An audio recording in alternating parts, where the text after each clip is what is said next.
little brother has taken control, shoveling dirt in every hole.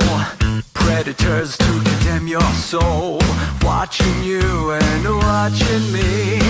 We're all connected but separated, misunderstood and so frustrated.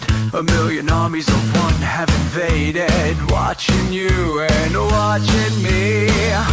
We live behind glass curtains and act like nothing's wrong.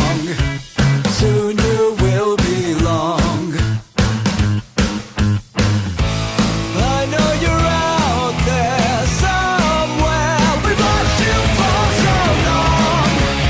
Wait for you to fall. We'll expose you all. I know you're out there somewhere watching me. The little brother wants to make headlines, be immortalized. Everyone's got an electric eye with the digital spies. They've watched you for so long. I know you're out there somewhere watching me.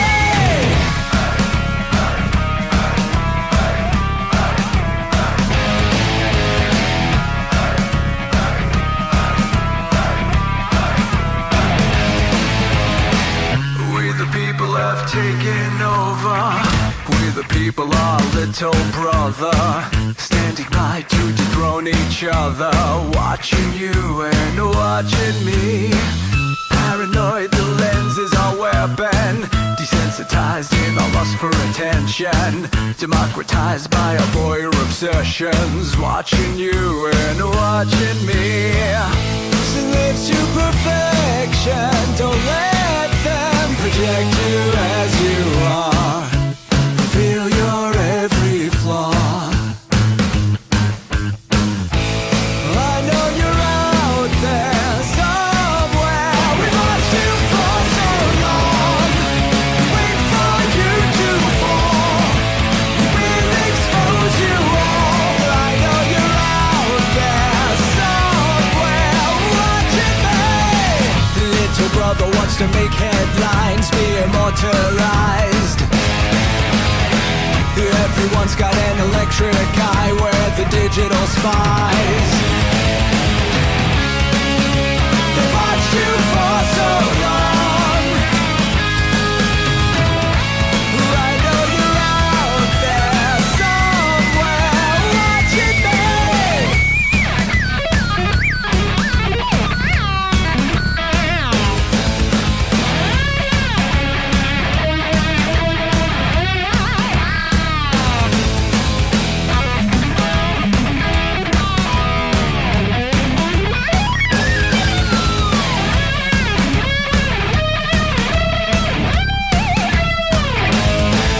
I know you're out there somewhere.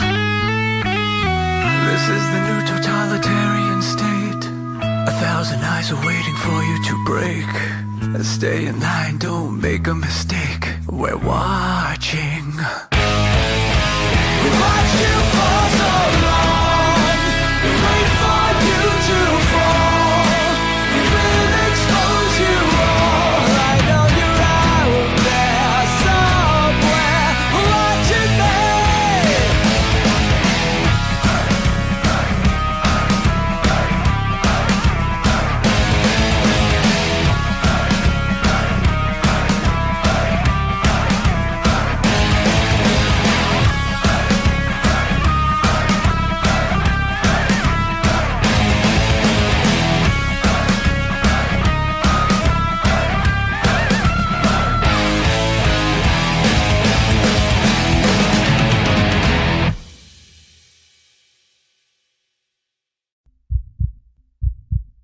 The views and opinions expressed by tonight's guest and topic of discussion do not necessarily represent the official policy or position of Spaced Out Radio, Spaced Out Weekend, Spaced Out Radio Limited, its hosts, syndicated carriers, or anyone associated with this broadcast. Any rebroadcast, reproduction, or other use of this broadcast or podcast without the express written consent of Spaced Out Radio or Spaced Out Radio Limited is strictly prohibited. Listener discretion is advised.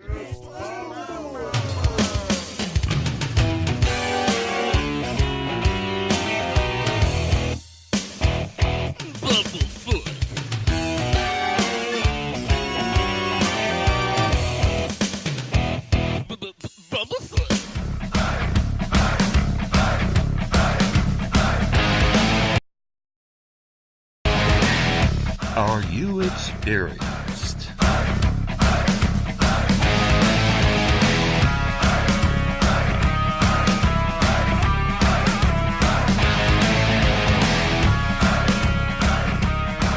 Stop right there!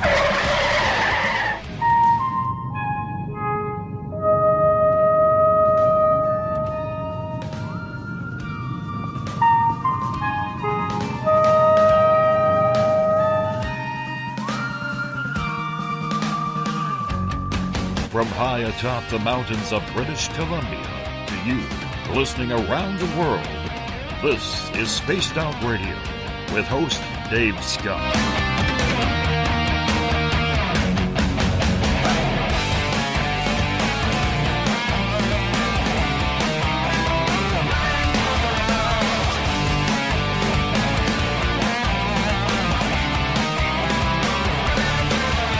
You can follow us on our website, spacedoutradio.com, on iTunes and TuneIn. Follow Dave on Twitter at spacedoutradio.com, on Facebook at Spaced Out Radio Show, or on our YouTube channel, Spaced Out Radio Show. Game on! Game on! Game on!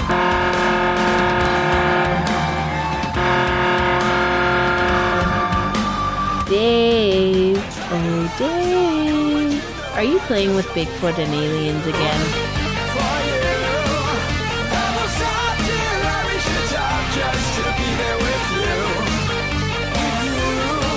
The password is...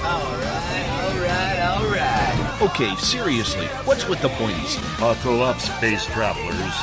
It's time to go for a ride on Spaced Out Radio. Mr. Bumblefoot, Dave is ready for liftoff. Seriously, Dave? Really? Hi, Chloe. Bye-bye. Love you. Bye-bye. Captain, take your seat on my left. It's time for takeoff. 10, 9, 8, 7, 6, start, 2, 1, boost ignition, and liftoff. Just to be there with you, and I still trip over my feet, and my heart still skips a beat. I'm such a lucky guy, 'cause after all this time, it's like the deeper I go, the deeper I fall. Good evening and welcome to Spaced Out Radio. Tonight I am your host, Dave Scott, and it's good to have you along for the ride wherever you are on this place we like to call planet Earth. Yes, we are live right now in Uncle Jimbo's cabin right here in the Great White North on this Monday night, early Tuesday morning if you're on the East Coast, as we welcome in everyone listening in at spacedoutradio.com, on Spreaker, on the United Public Radio Network, Renegade Talk Radio, the High Plains Talk Radio Network, and on Revolution Radio as we do this thing every single night of the week. No, we never take a night off as we rock in and out of every show thanks to our resident guitar god, Mr. Ron Bumblefoot Thal, formerly of Guns N' Roses, currently of Art of Anarchy, and currently torturing me because I only know 3 guitar chords. Yes, Bumblefoot is the official sound of SOR.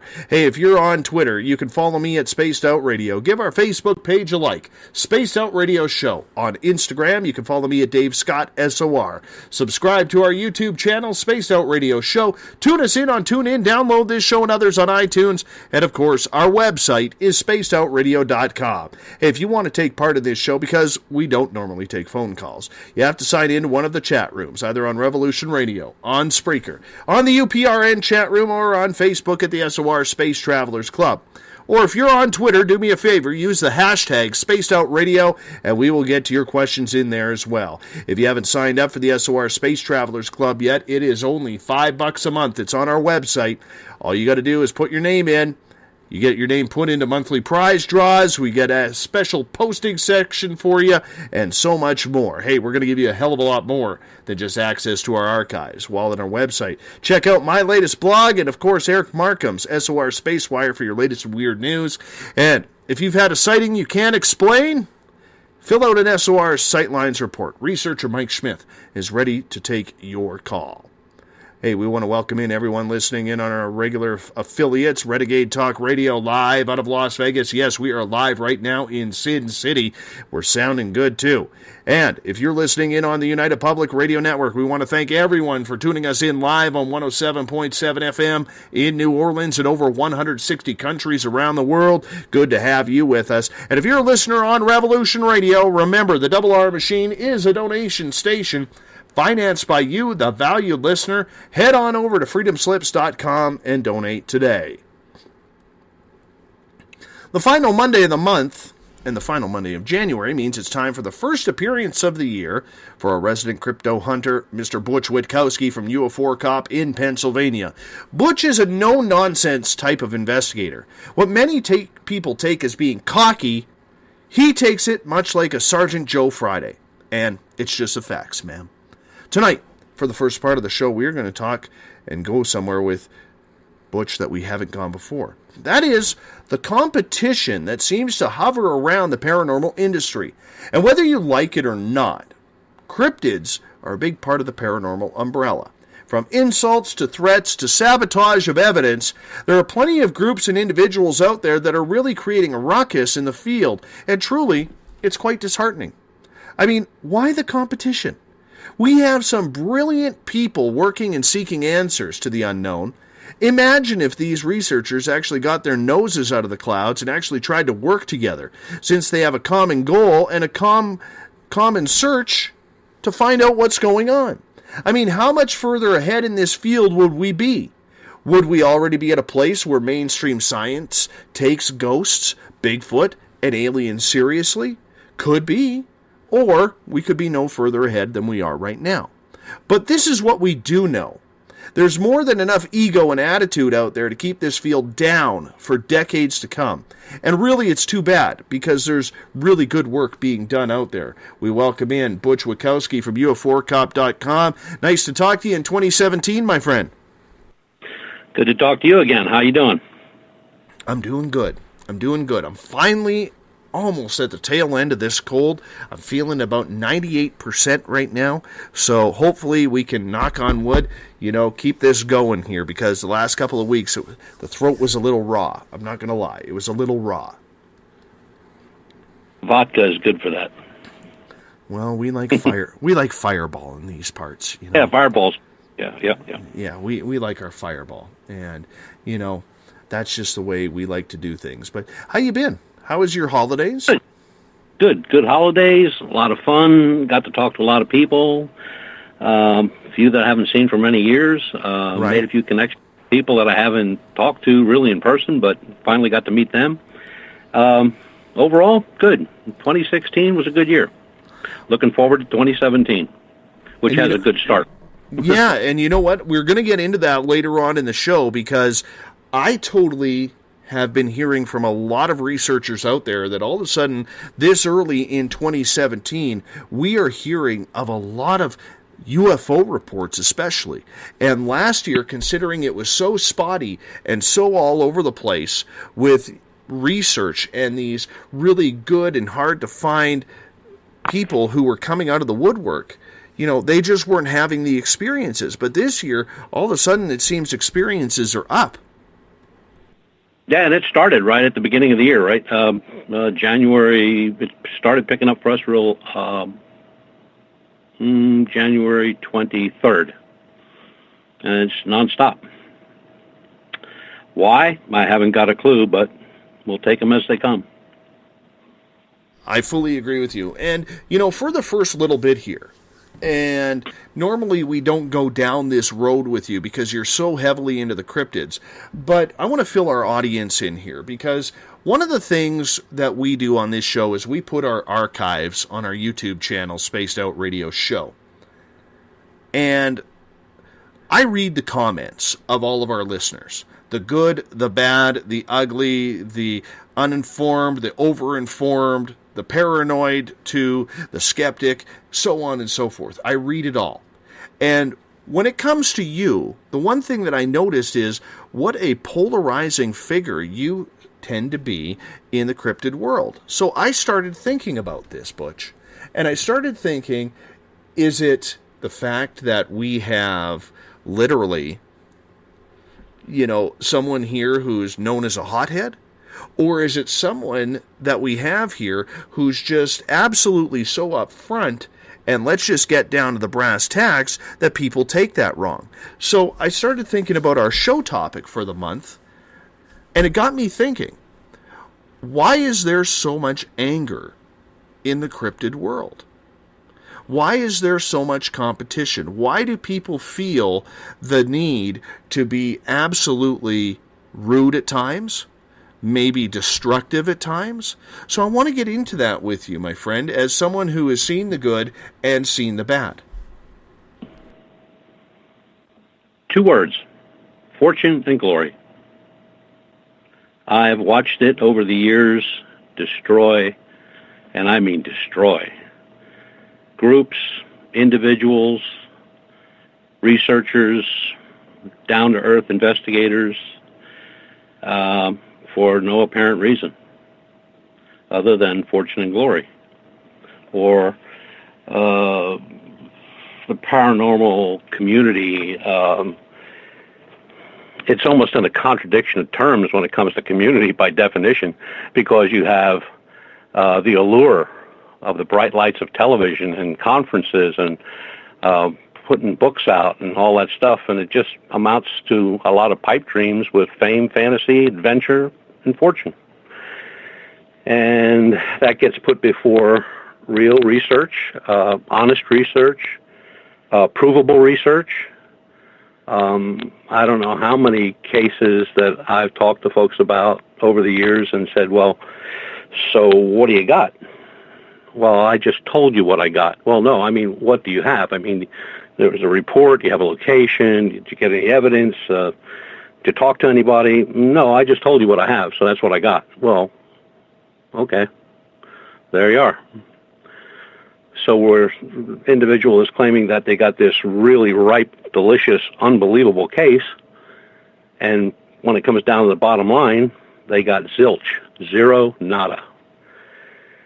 And then you have the groups, which are at constant war with each other. My group got more reports than your group, so we're a better group than your group. Or you have the internal fighting in a group where one person doesn't like another person, or whatever that case may be, for many different reasons. And then that group breaks up, and, before you know it, there's another group, different name, different hats, different T-shirts. The days of sitting down and working together is few and far between.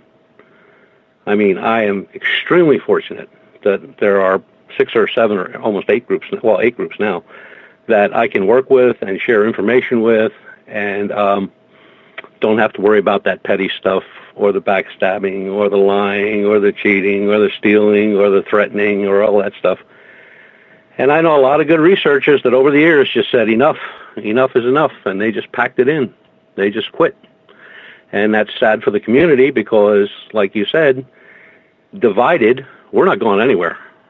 We'll stay exactly where we're at. We'll be taking reports and talking on radio shows and telling people what we got, but that's as far as we're going to go. It's not going to go any further than that. What is surprising to me over the years is what I learned was that most of the top-notch people out there, that, the conference people, the book writers, the television personalities, have 1, never seen a UFO, 2, never seen a cryptid, and 3, paranormal-wise, it means one report looks just like the other. And I'm hopeful that it will change. Smaller groups are starting to work together a little bit more, I've seen over the last 2 years. sharing information, helping out with boots on the ground. Doesn't seem like a lot, but that does mean a lot. I mean, if you're searching an area or going to a house or doing a star watch and, you know, you're limited to people, you can say you only have 3 or 4 people in your group, but you need to cover a wider area. Then you can call up another group and say, hey, can you bring some people up next Saturday or something like that? And you say, yeah, I'll bring 10 people along. Where do you want them? Works out a whole lot better for everybody. But then the opposite side is somebody will call up and ask for help. Well, I only got 3 or 4 people for a star watch, and I got to cover more area, or I got to cover this house, or I got to do this, or I got to do that. And then you get this. Well, you should just get more people together, have a meeting, get some more membership. You know, go out there and talk your group up. I don't have time for this, and that's the end of it. So it's pretty much where it lies right now, with some exceptions, of course. And there's always going to be those exceptions, Butch, but when I look at the field, and I interview a lot of people, it just seems, whether it's on social media, whether it's in an interview, you always hear people getting their back up for no reason. And this is something that I don't thoroughly understand, okay? And I don't understand it because I find that it is just way too lethargic for the entire industry of researchers to be battling one another. In the meantime, all we're trying to do is actually take this evidence, prove these experiences are happening, and in the meantime, not worrying about what other people are doing. Because when I look at things, I see way too many people considering their fact, or their own opinion as fact.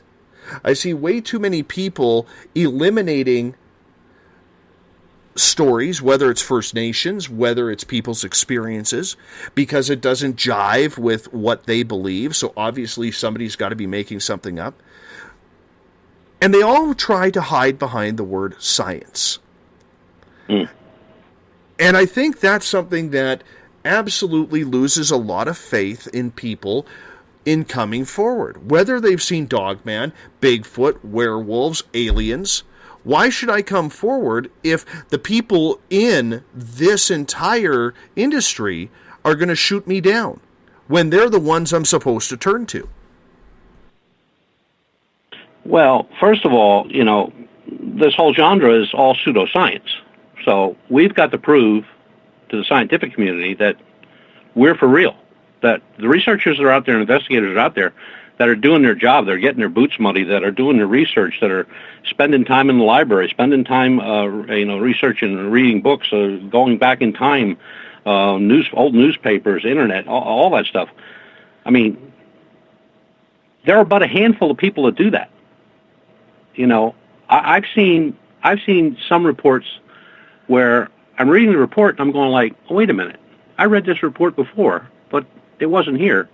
And then I do a little background research on that report, and here was a report from another part of the country that somebody changed a few locations, a few things in the story, but it was basically almost verbatim.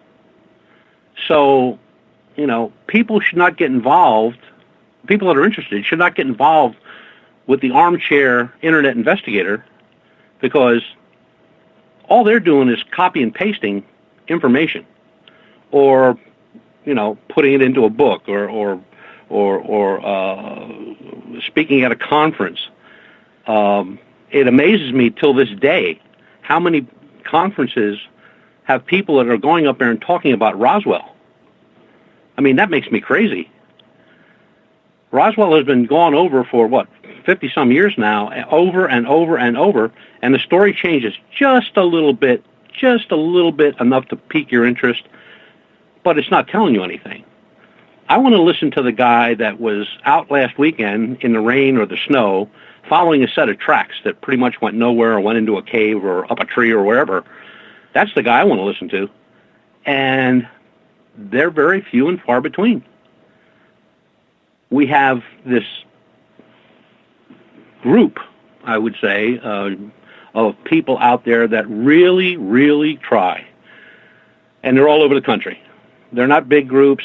You know, they have the equipment, they have the know-how, they have the knowledge, they do the research, they do the investigating, and they're the very first ones that get shot down by somebody who's never left their den or, you know, actually drove past a haunted house once in their lifetime, or their knowledge of a computer or the photographic programs that are out there today.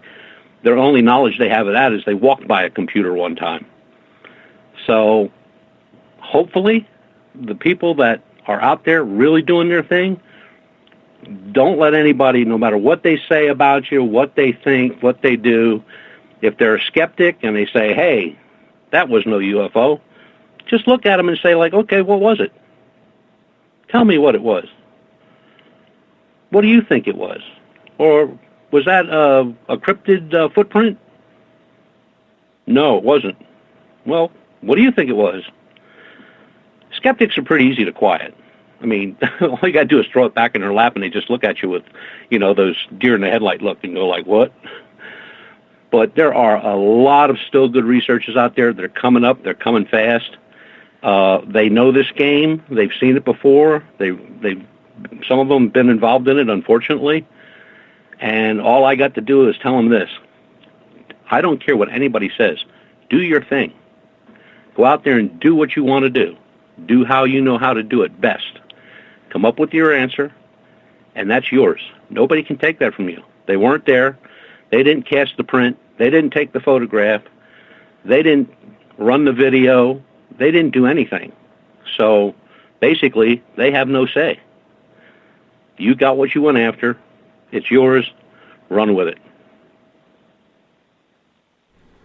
I'm still a little naive, I guess I could say, in regards to where the ego comes from. And I realize you brought up the 2 points right off the top of the show, but is it money? Is it the fact that they think they're going to get a TV show or their 15 minutes of fame on Entertainment Tonight or something along those lines? Oh my God, yeah. I've talked to people that actually believe that they can make a living out of researching UFOs. Now, I don't know if they're counting the $20 they got from the local library in that amount of money that they're going to pocket. But granted, there are some older researchers that are out there. They get paid seriously, but they don't get paid seriously every week. They may do 3-4 conferences a year. And even if you're getting $1,500 a conference, that's not a lot of money. I just spent that much on a laptop. So when people say, well, I want to do this, I want to get on television, I want to get a television show, if anybody believes that those those buffoons running around in the woods throwing bacon at stuff, laying out donuts and nailing pork chops to trees are going to find anything, they're out of their minds. A long-time Bigfoot researcher just told me a couple weeks ago, he said, I've been doing this for almost 30 years. And he said, when we went out looking for Bigfoot back in the day, he said, we never heard wood knocks.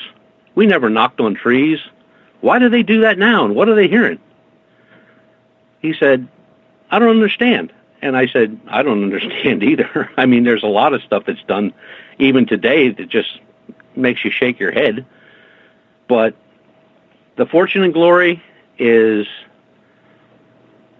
does everybody want to be a Stanton Friedman?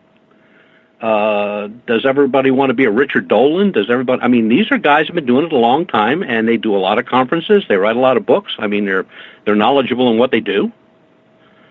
But some guy from East Podunk with a pair of binoculars and an EMF detector is not going to break the realm of the paranormal and ufology and wind up with a television program with 60 million visitors every night. It's not going to happen. But these people do believe that. They promote themselves outrageously. Look, I've said from day one, I will help anybody that needs my help. I don't care if it's something research, background research, something I might have, something I may have had, the use of the truck and some boots on the ground. I don't care. That doesn't bother me a bit. But then when you do that, then they say, well, oh man, he's out there, he's trying to take over that investigation. Well, I'm not taking over investigation. I didn't have it to begin with. And the people that are out there, one of these days, and it's going to happen, I know an individual now that's pretty much got a very good case. And if he takes it to court, you're going to see a lot of heads fall. And it's going to be very embarrassing. And I keep thinking to myself, how and why has it come this far? Why can't you sit down with somebody and say, okay, Dave, this is what I got. Here's the photograph. Does this match something that you saw in British Columbia 6 years ago? If it does, can you give me the location or the latitude and longitude so I can see if I can track and make some kind of ley line from where this one was seen to where that one was seen? And you saying, yeah, no problem. That's refreshing. But when you say that to somebody and then Dave goes, oh, wait a minute, I'm not giving you any information. You must be writing a book or something. Or this is going to be up on YouTube, or this picture is going to be all over Facebook and Twitter by tomorrow afternoon. No, I'm not giving you any information. Nobody trusts anybody. Everybody thinks they're out to put them in the graveyard, to put an end to them. And like I said, many good researchers have gone that route, and they got out of it. They quit. They just stopped. One guy in particular who I just loved his work in the paranormal. He was at it a long time. He wrote one book. That book to me is like the Bible of the paranormal. I have one out in my truck. I have one here on my desk. I've consulted it many, many times. Unfortunately, he got it filled up to his nose, and he said, enough is enough. I'm out of here. I'm done. I'm finished. And he walked away. And he's not coming back. And there was a guy that most paranormal people that I've met should have, been going to on a daily basis, because he was just so into it. I mean, the guy studied, the paranormal investigation stuff came into play in 1882 when the first ghost hunters started looking for ghosts and paranormal stuff. 1882. And he tracked that all the way up until, he left in the 2011, I believe, 2012. And the guy was so knowledgeable, and he was so honest, and he took more crap and more bull from people that had no idea how to even load film into a camera, let alone lay out an investigation or do any type of background research. And it's sad, but those are the type of people we have lost. And if we continue to lose them, like I said, we're going to just stay right where we are. We're not going anywhere. We're just going to keep documenting reports, talking to each other on a radio show or on a phone or via Skype or email, and it's not going to go any further. Is it the fact that there is no income involved, that people who are trying to make a life or think they have the answer to make a quick buck off of this, that's ruining it for a lot of older researchers? Or is it the fact that over the years they just haven't been taken seriously? I think it's a little bit of both. I mean, first of all, nobody in the entertainment world or the scientific world takes us seriously. I mean, we're the hoo-ha laughing point of every newspaper article you ever read when it comes to ufology or the paranormal or cryptids. And the other part is, look, you can't look at this like a job. This is it's like a hobby, an intense hobby. And some people get so intense in hobbies. I mean, I know people that spend fortunes on these model airplanes and model cars, but nobody's paying me back. I don't get paid by anybody. I mean, everything that I've put into this, I've invested for one reason and one reason only. I want to know the truth. Now, can I get that out of a book? No. Can I get it off the TV? No. Can I get it through my own research? Possibly. Do I need equipment to do that research? Absolutely. So it's not any money coming into my pocket. It's money going out of my pocket. But I don't mind that because I'm looking for something, and these are just tools to help me find it. Whether it's a laptop or a pen and pencil set or whatever you use, it's not, there's no return. And even if you do find something, here's the killer. When I hear people say, well, if I get Bigfoot, if I find Bigfoot, I'm going to be a millionaire. And I'm going like, okay, who's giving you $1 million? Oh, I'm sure the government will give it to me. Or some zoo, somebody will give me $1 million. I said, well, if you're going to be out there looking for Bigfoot to gain $1 million, two things are going to happen. You're either going to get lost in the woods because you have no idea what you're doing, or you are going to be broke because nobody paying you anything. I said, now, if you get a good print, scat, and hair that prove not to be of anything that we know of in the cryptid world, I said, then you got something.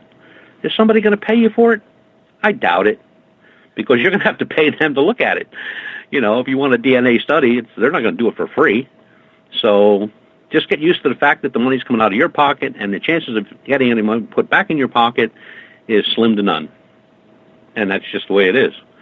So you got to have it in your heart that you want to look, you want to find the truth, and you want to put the truth out there, and you want to prove it. You have the evidence, you want to prove it. This is what we found. This is what they said. This is what the scientific community says. So there you are. I don't have to shoot one. I don't have to drag one out of the woods. I don't have to beat one over the head with a banana. All I got to do is say, here's the hair, here's the samples, this, that. Everything's been clarified. Peer review has been done to the paper. Do with it as you will. So what do I get out of it? Money? No. Self-satisfaction? Absolutely. But people got money in their heads, and how they equate ufology and cryptozoology and the paranormal to putting money into your checking account is beyond me. It's just beyond me. Writing books, people don't make a lot of money on books. I've talked to people that wrote a lot of books. I'm in a few books, quite a few books, and asked them, what do you actually make on a book like this? When they tell me $3 or $4, I'm going like, I wouldn't even waste my time. Now, if you were selling a book for $100 and you were getting 90, okay, but that's not the way it works. I mean, you got to put the money out to do a book. So instead of putting money out to do a book, why don't you put money out to buy equipment to go out and do research? It's just really ass backwards. I get that. And I get the fact that people want to be first, okay? When I was a journalist, the key when we were trying to break a story was, let's see how long we can get that story before another network picks it up, right? Mm-hmm. And the goal, the ego behind it was trying to find that breaking news story. And I was fortunate enough to have it happen a few times. And I remember the rush off of that. So I can fully understand, Butch, if someone all of a sudden gets that next quality Patterson Gimlin type film on Bigfoot or Dogman or of aliens, up close and personal, even though it's going to be absolutely shredded to hell, I wouldn't release it on YouTube if I were them. But the whole point being is, I understand what they are looking for. I understand the concept that they think they have this idea or this invaluable tool that is going to help them prove everything, that they want to keep it quiet. I get that. But in the end, shouldn't the goal be to try and gather all of this information, put it together, and then have some of these really brilliant people who are in the field present it to mainstream science or to mainstream media or to the Smithsonian or some other types of long-term museums like that to say, this is what we have. This is what we've found. I would love to see that happen here in British Columbia, where we could go to, the Museum of Natural Resources or something along those lines and present it in a profound way where they may say, where we can present it to a government official, where they may say, you know what, we're going to immediately look to protect Bigfoot as an endangered species or a protected species in the province or maybe across the country. Yet, when we have people who are reaching into so many different pockets, we're just shooting ourselves in the foot. Well, yeah, and you have that ugly three-letter word, ego, which is like, it's like pulling a pin on a hand grenade. You can have 20 people in a group, And 19 people are really doing all they can to get the information that they need to proceed. And you have one guy with an ego. And I will guarantee you, I will put it in writing, I will put money behind it, that group will be destroyed in less than 6 months. And it's happened to groups that have been around since the 90s, the 80s. Lack of interest is another thing that kills them. They're gung-ho in the very first 6 months, and after that, the monthly meeting now is bi-monthly, the bi-monthly is now quarterly, the quarterly is now yearly, and it's all over. It's done. And what always intrigued me, I guess intrigue might not be a good word, but just a question in my head was, why do people get involved in what is absolutely a lifetime chase, most likely, of something that they have to prove exists, that nobody else can prove, and then, step out after 30, 60, 90 days and say, I think I'm going to take up mountain bike riding or something. And then on their exit, they badmouth everybody they ever met in the whole operation from day one. And I don't know if that makes them feel better, that, they're getting out, but they're going to, burn the bridges behind them, the scorched earth deal. But I still have a lot of faith in the ones that are out there. I mean, I deal with them a lot. I talk to them a lot. They're on the right track. They're trying hard. One guy I just talked to didn't buy tires for his car because he wanted to get a new camera. And then his wife finally gave in and got him a new camera for his birthday. But he was ready to, there are people out there that are willing to do what they got to do to get it done. And there are some people out there that they're willing to do whatever they can to destroy what anybody else is doing, and thinking that they're making themselves look bigger, smarter, more knowledgeable. And when it comes right down to them, basically, they're morons. They have no clue. They did nothing. They've gone nowhere. They have very little equipment. Nobody will go with them. The last time they were out in the woods was when they were a picnic at 16 years old in high school. But when you hear them talk, man, this guy is like super investigator or super researcher or super UFO guy or super crypto guy or super paranormal guy. And they're the ones that just are hell-bent. And eventually they always get what they, you always, you sow it, you're going to reap the benefits. And that benefit is usually karma. And after a while, they go away and they're forgotten, but there's always somebody out there to take their place. There's always a skeptic in the woods.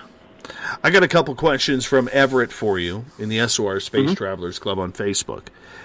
And he's saying, Butch, could it be possible that there are reports, that the reports are similar in between, earlier you said that, some stories sound so alike it seems like they're copied. So Everett's asking, could it be possible that the reports are similar because the experiences were similar?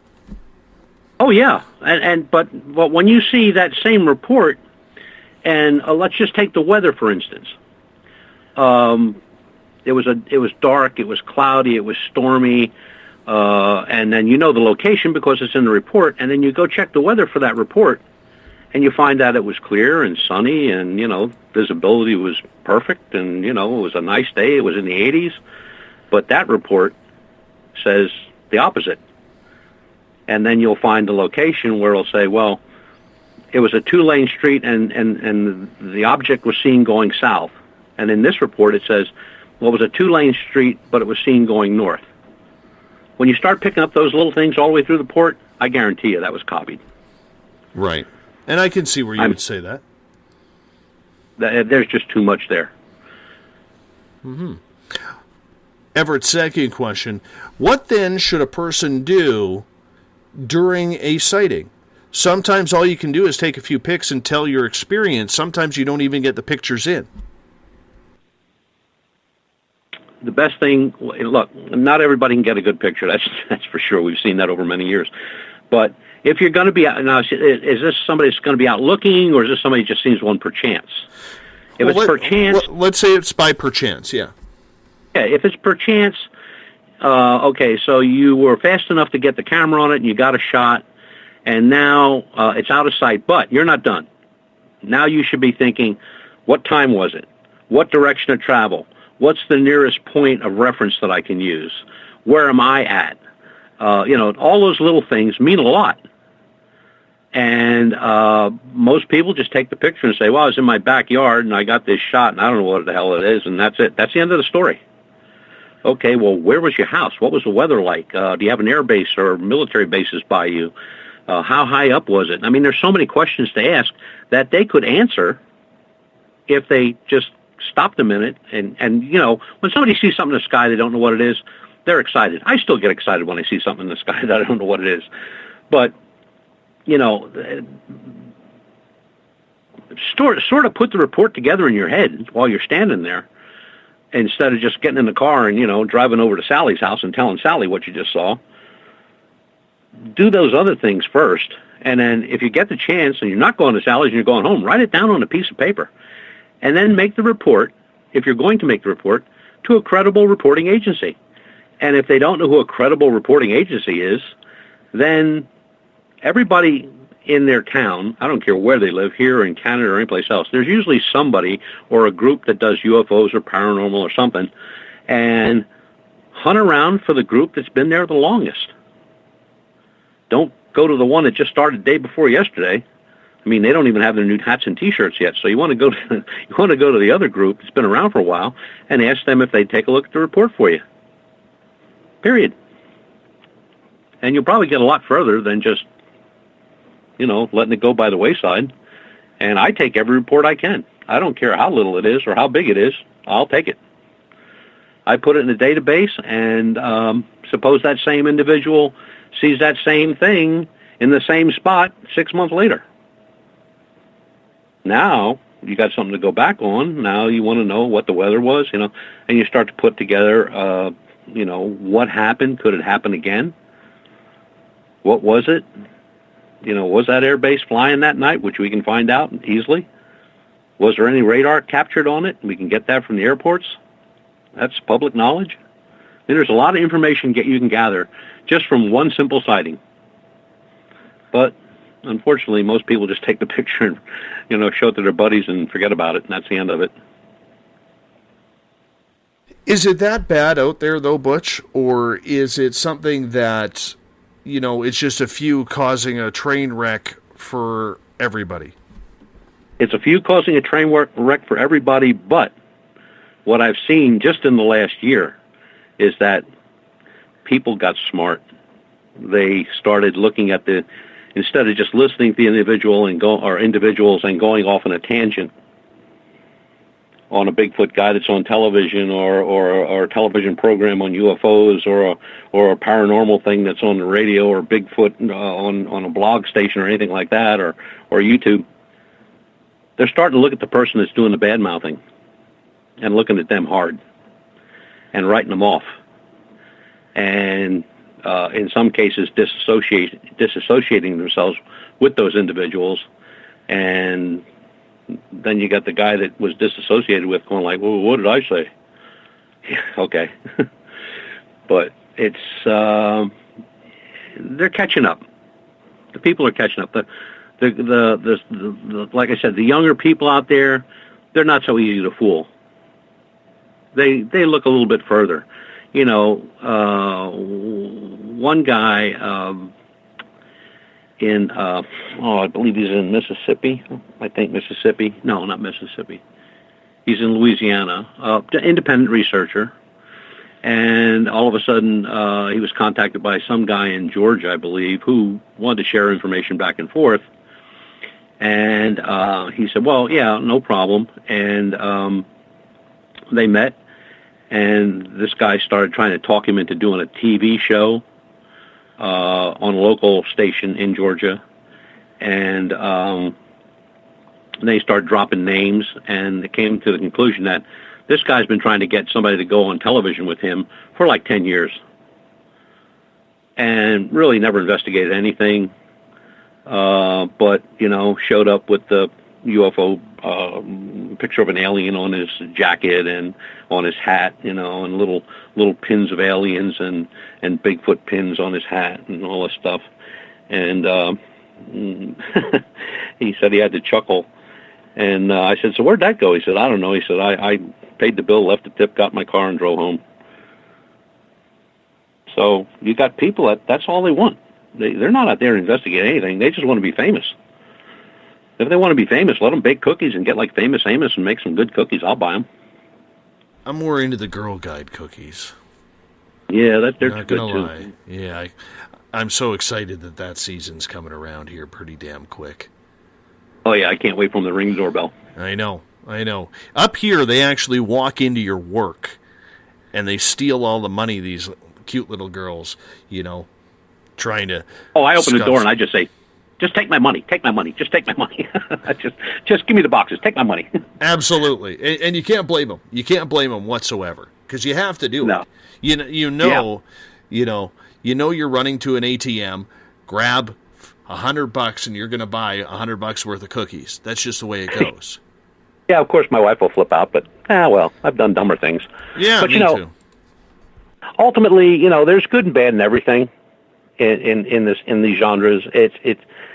However, it's been unfortunate experiences by some people with these pretentious or unrealistic individuals that are out there in the paranormal community. But they're also in the Bigfoot camps and the UFO chasers as well. And that's been happening over the last decade. And that has caused a lot of decisions for people to just pack it in. But honestly, there are a lot of good researchers out there that will cover your back, that will follow you wherever you want to go. And they do it. They get it done. And they're looking for the same thing you are, which is what we should all be looking for, which is the truth. End of story, period. That's it. That's the way we should be doing it. Has anybody found any truth out there? I mean, it sounds like a simplistic question, but I think it's one to ask. What's the truth? I think now, truth is people are doing it, some folks are doing it much differently than before. They're looking at habitat. They're looking at places they never looked before. They're going to, they're examining more things. They're doing more background research into the area itself. They're talking to more people. I mean, most researchers, I don't care what you're doing, they don't, they may talk to the person that's making the report, but that's as far as it goes. They don't talk to anybody else. Where I see more researchers now, like going to the neighbor, going to the local newspaper, going to the local police department, going to the local fire department, talking to farmers, talking to anybody they can to see if those experiences have been, or things that have happened have been seen by other people. I mean, they're expanding the investigation from just a one or two person one-on-one report, and they're now expanding into an investigation where they're trying to get more from the area that they're working in. And that is a big plus, because I know very few researchers that do that.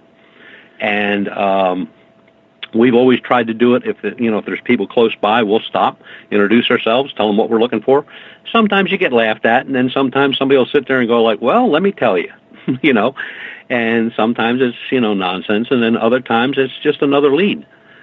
And the old ways of doing it, like just walking around and making a report and then telling everybody what you didn't find, is now getting to the point where the researchers today don't want to do that. They don't want to tell you what they didn't find.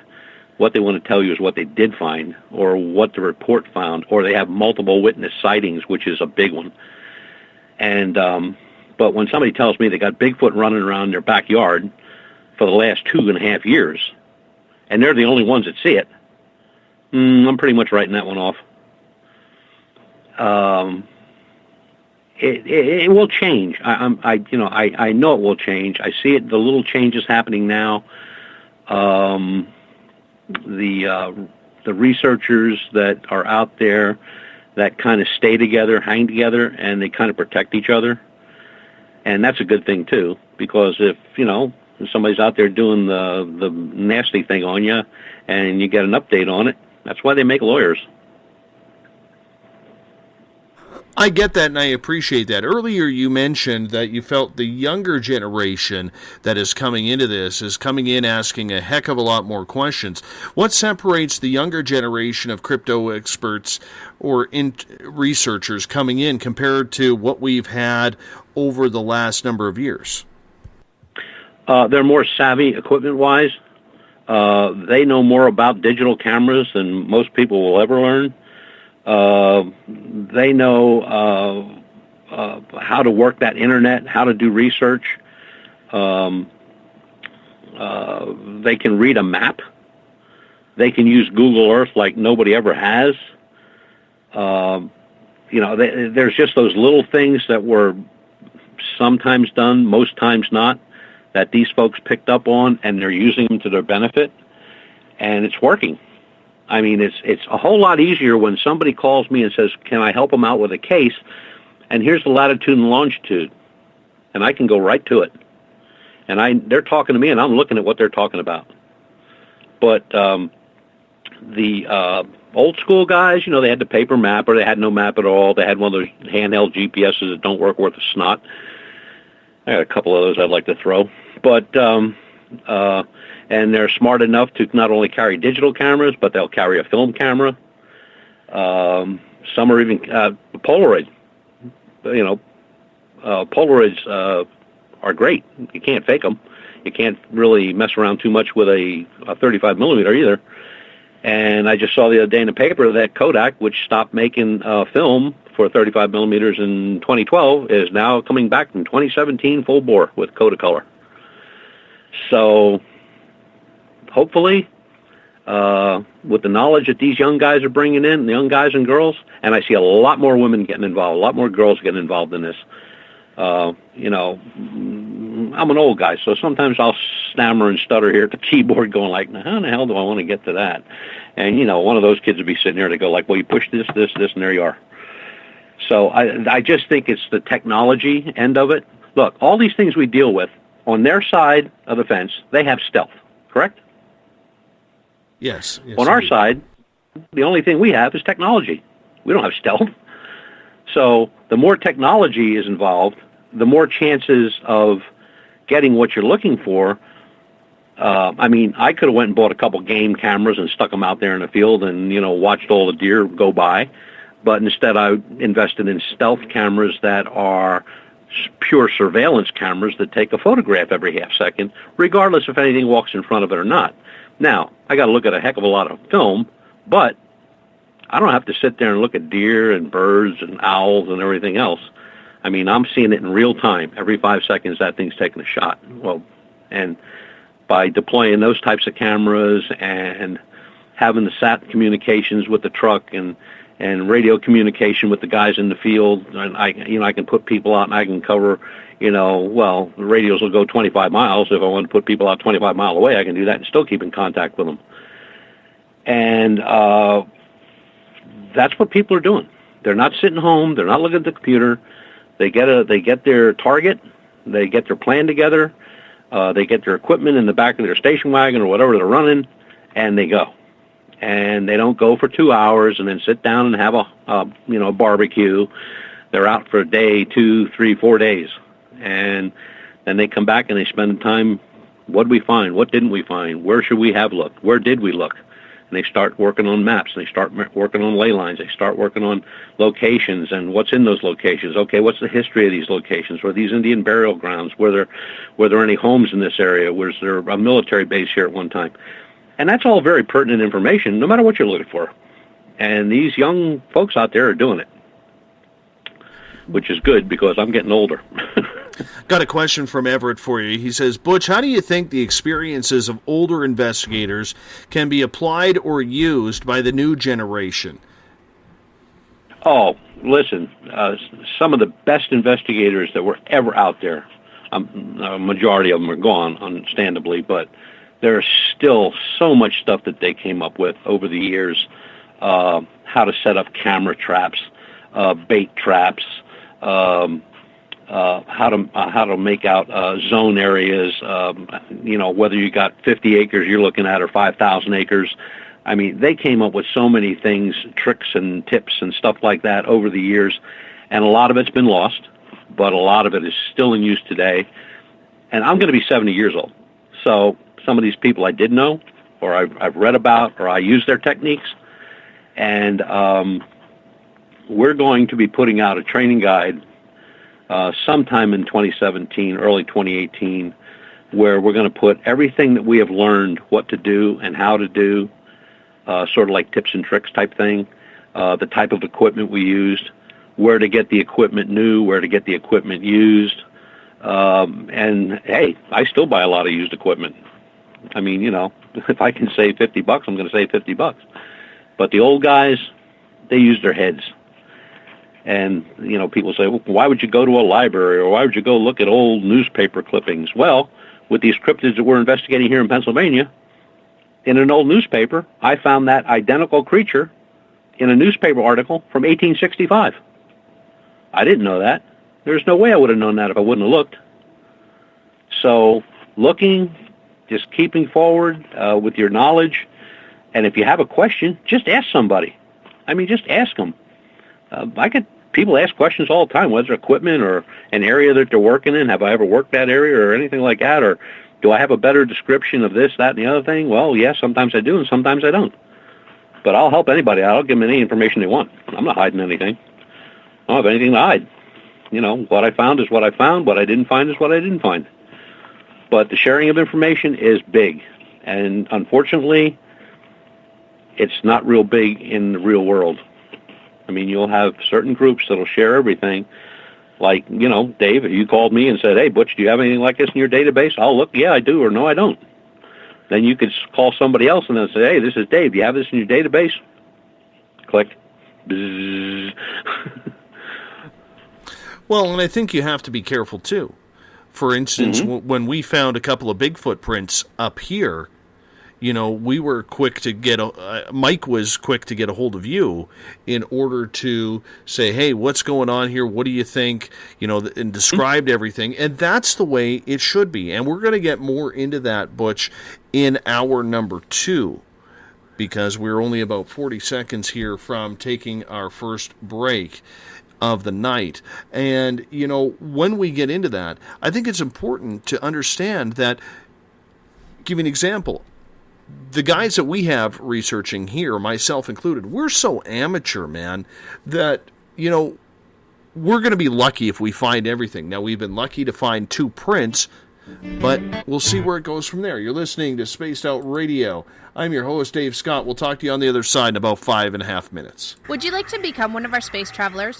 All you have to do is click on the Space Travelers icon at spacedoutradio.com. For only $5 a month, you can get access to some great prizes, as well as private monthly shows, newsletters, and a members-only section on our website. Become a space traveler today. Looking for news beyond the mainstream news? Head to spacedoutradio.com and check out the SOR Spacewire. This is Spaced Out Radio's Eric Markham, News Director for the SOR Spacewire. Daily, I will bring you intriguing stories and outlandish reports from what's going on around the world. UFO sightings, paranormal activity, conspiracies, alternative health, and so much more. And if you have news, email me at news@spacedoutradio.com. Have you had an experience you can't explain? Had a run-in with ghosts, maybe Bigfoot, or seen lights in the sky? Hi, I'm Mike Schmidt from the SOR Sightlines. I'm here to investigate your sighting. Head to spacedoutradio.com and fill out a report on the Sightlines. All your information is 100% confidential, and I will help you figure out what you've been seeing. File your report, and let's find out the answers together. Visit purpleplates.com today. For over 40 years, the Purple Energy Plates have been delivering amazing results for their many customers. Inspired by the great genius Nikola Tesla, the harmony, healing, and energetic effects of the plates have proven over and over to be beneficial and often miraculous to thousands of customers. With their money-back guarantee and the many benefits, how can you afford not to get one?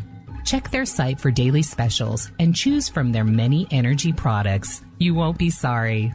Visit them today at purpleplates.com for mind, body, and spirit, and expect a miracle. Are you interested in advertising on Spaced Out Radio? Head to our website at spacedoutradio.com and click on our advertising tab. There, you will find an assortment of ways you can get your product out there with us, from radio commercials to banners and social media. Have a product you like our hosts to endorse? We can do that too. Visit spacedoutradio.com for more details.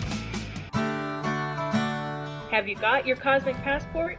If you need one, tune in to Cosmic Passport on Spaced Out Weekend. This is Elizabeth Anglin, ET experiencer, spirit medium, and host of Cosmic Passport. Each weekend I'll be bringing you interviews and support from other paranormal experiencers, and the best in intuitive spiritual guidance from across the globe. It's all happening starting at 9 p.m. Pacific Time, midnight Eastern, on spacedoutradio.com. From British Columbia to Northern California, Pacific North Weird has Cascadia covered.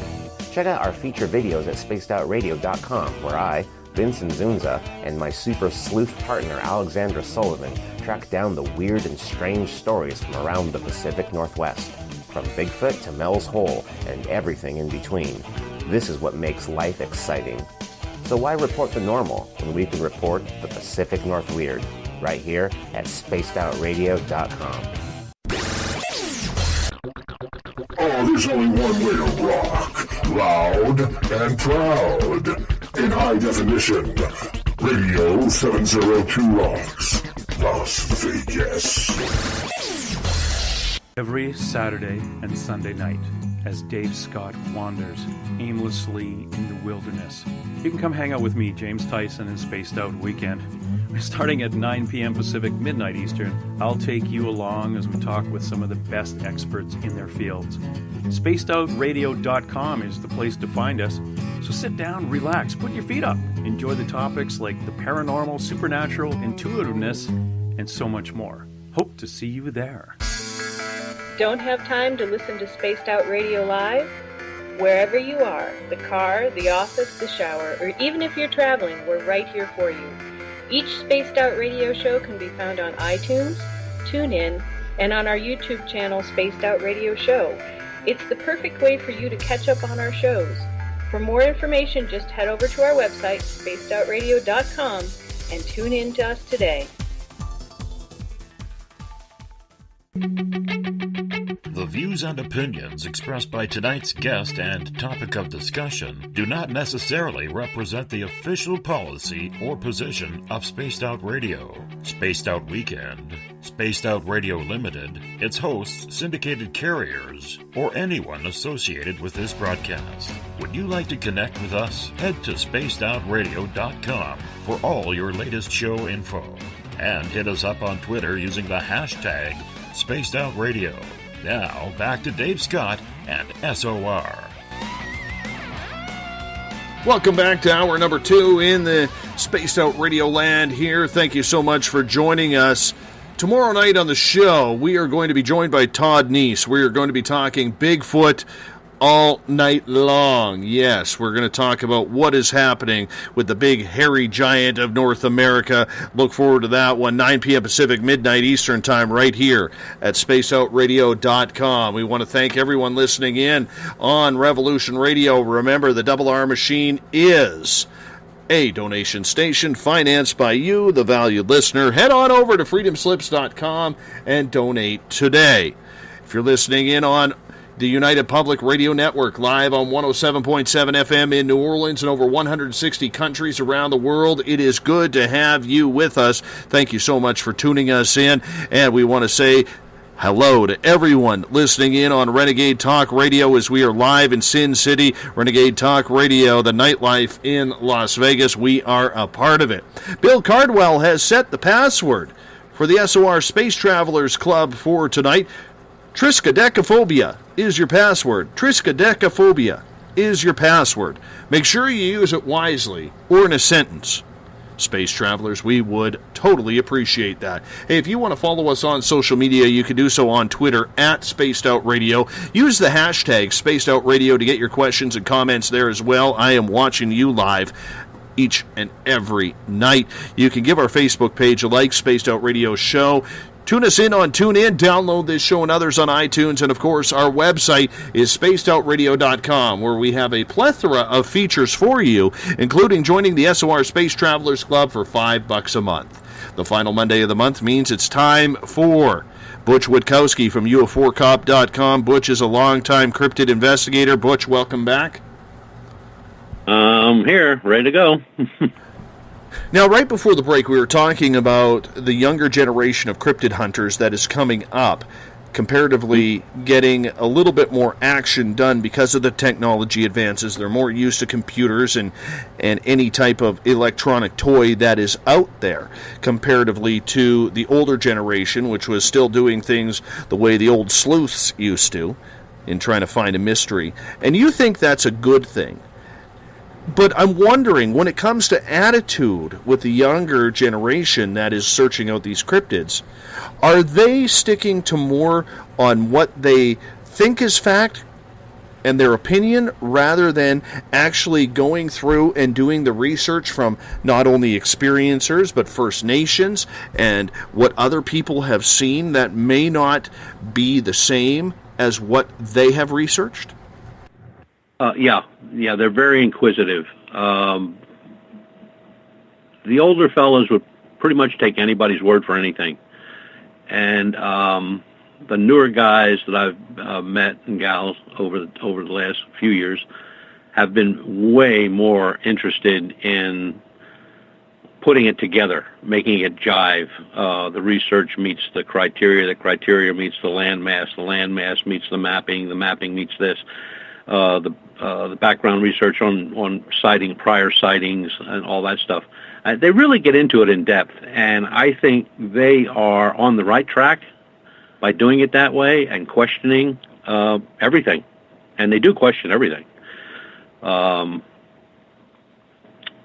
case that I just helped a group with was they were looking for an area that they know is there, but it's not on Google, and they couldn't find it. They had an idea where it was, and it took a few hours, but between myself and another gentleman, we found it and sent them the information, and they're on their way there. A matter of fact, next weekend, and they're going to spend 3 days out there and see what they can find. I get that, but one of the issues that I have with a lot of cryptid people, especially in the Bigfoot world, and I'm curious to get your opinion, is the fact, and I've said this a couple of times, that they still reserve their opinion as what the creature is. My opinion of Bigfoot is that there's something supernatural about this creature. I don't know if that's true or not, but from the evidence that I've seen, the people I've talked to, and the experiences people have had, combined with my own personal experience when I saw two of them, I don't believe that we're dealing with a hominid. I don't believe we're dealing with a relative of a great ape or Gigantopithecus or something along those lines. I think of all the blurry pictures that are taken. Not everybody is a bad photographer. I think of the blurry videos, the trail cams that are set up that catch every animal, yet when supposedly a Bigfoot comes around, the camera goes blank for 2 or 3 or 10 shots, or there's these weird white orbs that seem to be racing around. That's not normal to me. Okay, the fact that there's researchers out there who refuse to carry a gun into the field because they have no success in their research when there's a gun around, but the minute they leave their weapons at home, all of a sudden, everything is active. Like, I don't think we're dealing with a very stupid creature, but I think we're dealing with one that is a little bit more special, if we can put it that way, than what a lot of people give it credit for. So when I see these people, whether they're young or old, already labeling Bigfoot in a category, does that not hurt the research right off the bat from what they are doing? Because if we think about it on a scientific level, science is about proving the theory that works by disproving what they can figure out is not true. Well, and that's why you have this huge split in the Bigfoot community. And, you have one side that's saying, they're flesh and blood, but they have no proof. You have the other side that says they could be interdimensional, which is not questionable, but more has to be done on that side of it, because that's relatively new. That only really popped up a couple of years ago. And then you have another group, which is very small at the moment, but are saying that they are actually aliens. And I think, and I agree with what you're saying about the cameras and everything else. I mean, that's a fact. Not everybody's a bad photographer, and not everybody does not use a tripod when they're taking a shot. And our cameras are the same way. They're mounted. There's nobody touching them. They're off on their own, and they're good. I can leave them out there for 60 days, and they do what they want to do. And I've gotten pictures of orbs. I've gotten some blurry shots. Not a lot, but a couple. And I don't know what they are. But so I can't say one way or the other, because there is no evidence of them being interdimensional as far as I can find, and there is no evidence of being flesh and blood. So it's right down the middle, and something has to happen in somebody's research that is going to point in one direction or the other. Now, I know the older guys, the older fellows that have been around a long time, all say that it's a flesh and blood creature. It's a long lost relative to Gigantopithecus, but that's kind of a stretch. There is some people that are not doing the research, what I would say normal research. These folks are out really looking for bodies, bones, carcasses that were chewed on and stuff like that, which is good. I mean, we do that with the cryptids. But if they have the wherewithal and the knowledge base to go forward, somebody's going to prove something. Sooner or later, they have to. And they just have to. Whether it's a camera that's taking a video and the creature appears and disappears before their eyes, or the creature's being tracked, whether by camera or by eye, and it disappears, or the creature turns around and picks up a log and throws it at you, or rips a tree apart in front of you. I mean, it's still up in the air, but like I said, now that you used to have just one, which was all flesh and blood, and then, of course, you have the interdimensional, and now you have the UFO connection. And I know that in the paranormal community as a whole, there are groups that are saying that this is all connected. Ufology, Bigfoot, ghosts, cryptozoology are all the same. They all come from the same way. And then that leads to the dark side, where now there's a very small group. Matter of fact, I'm just reading an article about them now that say these are all demons. So now we're going to bring demonology into this. So hopefully there are folks out there that can separate the wheat from the chaff and use logic and look for evidence instead of coming up with stuff like demonology. I just don't see that being involved in this at all. But that's the way it is. And when they can't find something, somebody will make up an excuse why they can't. I can't find something, I just go like, oh, well, better luck next time. I understand that. But why is there such a disbelief that a creature like Bigfoot, if we focus on that for a moment, could be something a little bit more than just a bipedal animal roaming around the forest in low numbers? Oh, it could be, absolutely. There's no doubt about that. I mean, it's just like these bipedal canines. We have them in a certain area in Pennsylvania. They're not dogmen. They don't look anything like dogmen. They don't act like dogmen. They're not seen on all fours. And they seem to stay in this one area of the state, central Pennsylvania, and then they have been seen in other states where they are staying in a certain area. They're not roaming all over the state. And, could they be flesh and blood? Yeah. Could they be interdimensional? Yeah. Could they be skinwalkers? Yeah. I mean, it's up to us to prove what they are, or to try to find out what they are.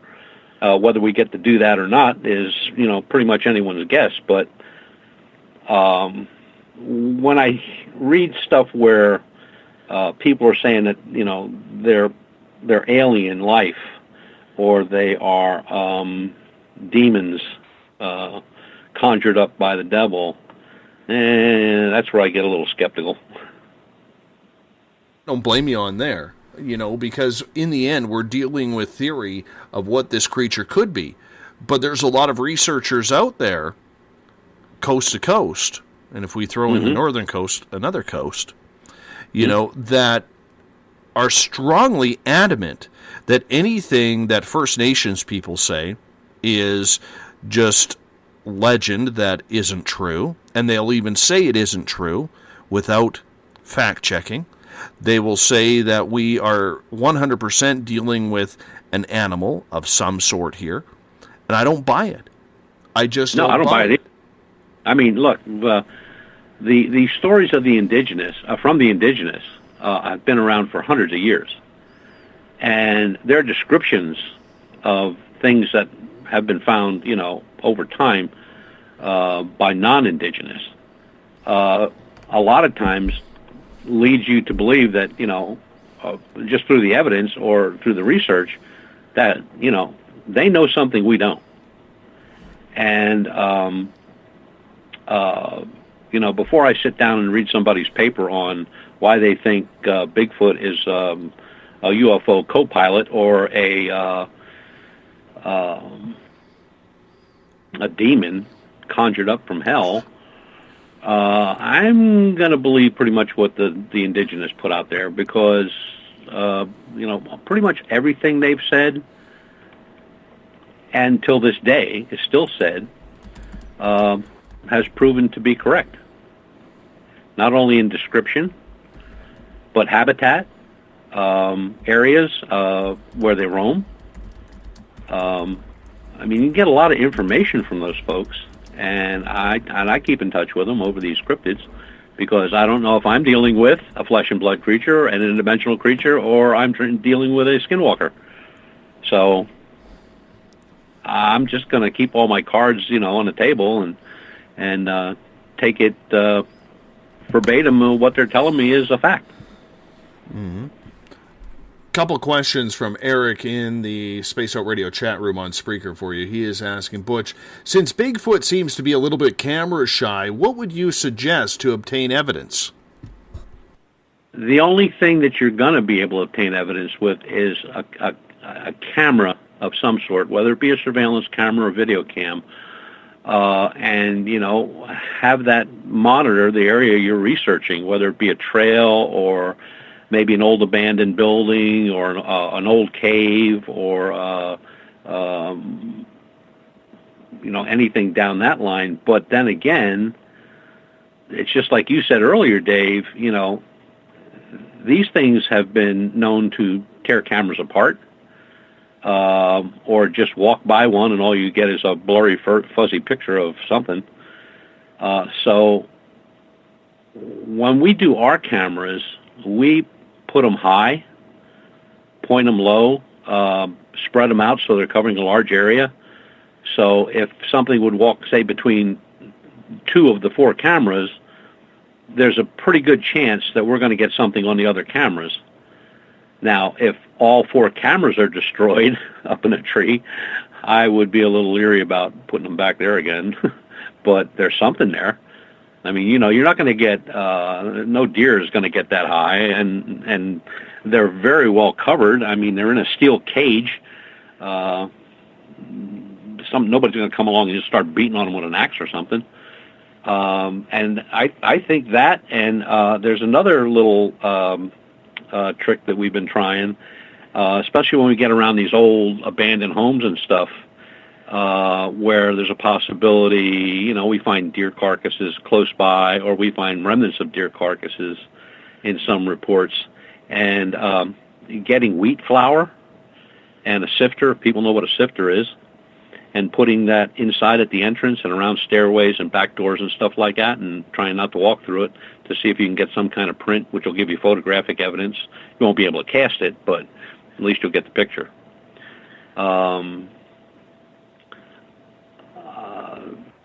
I don't think, look, when it comes down to it, how it's going to work out is going to be luck. You're going to be at the right place at the right time with the right equipment, and you're going to get something. It's not going to be, maybe it's not going to be a blurry picture. Maybe it's going to be a good photograph. Maybe it's going to be a super good print, or a series of prints, which would be excellent. And, that's just going to move things forward. The single print, the single right foot print, if I see one more of those, I'm going to die. I mean, every print is right-footed, and there's only ever one, which automatically takes me back to, I could buy that print on eBay. So, and a lot has to do with how serious you're taking it. I mean, you got to try to, and this may sound really dumb, but you got to try to put yourself in their shoes and how they might think, as Neanderthals it may be, or as genius as it may be. Would a cave be a good spot to hide out? Would an old abandoned home or a building of some type, or an old tunnel or something like that, or an old mine? Just got to be careful where you're going, and take precautions and the safety precautions to do that kind of stuff. But we look everywhere. I just don't walk through the woods. We don't just surveil the woods.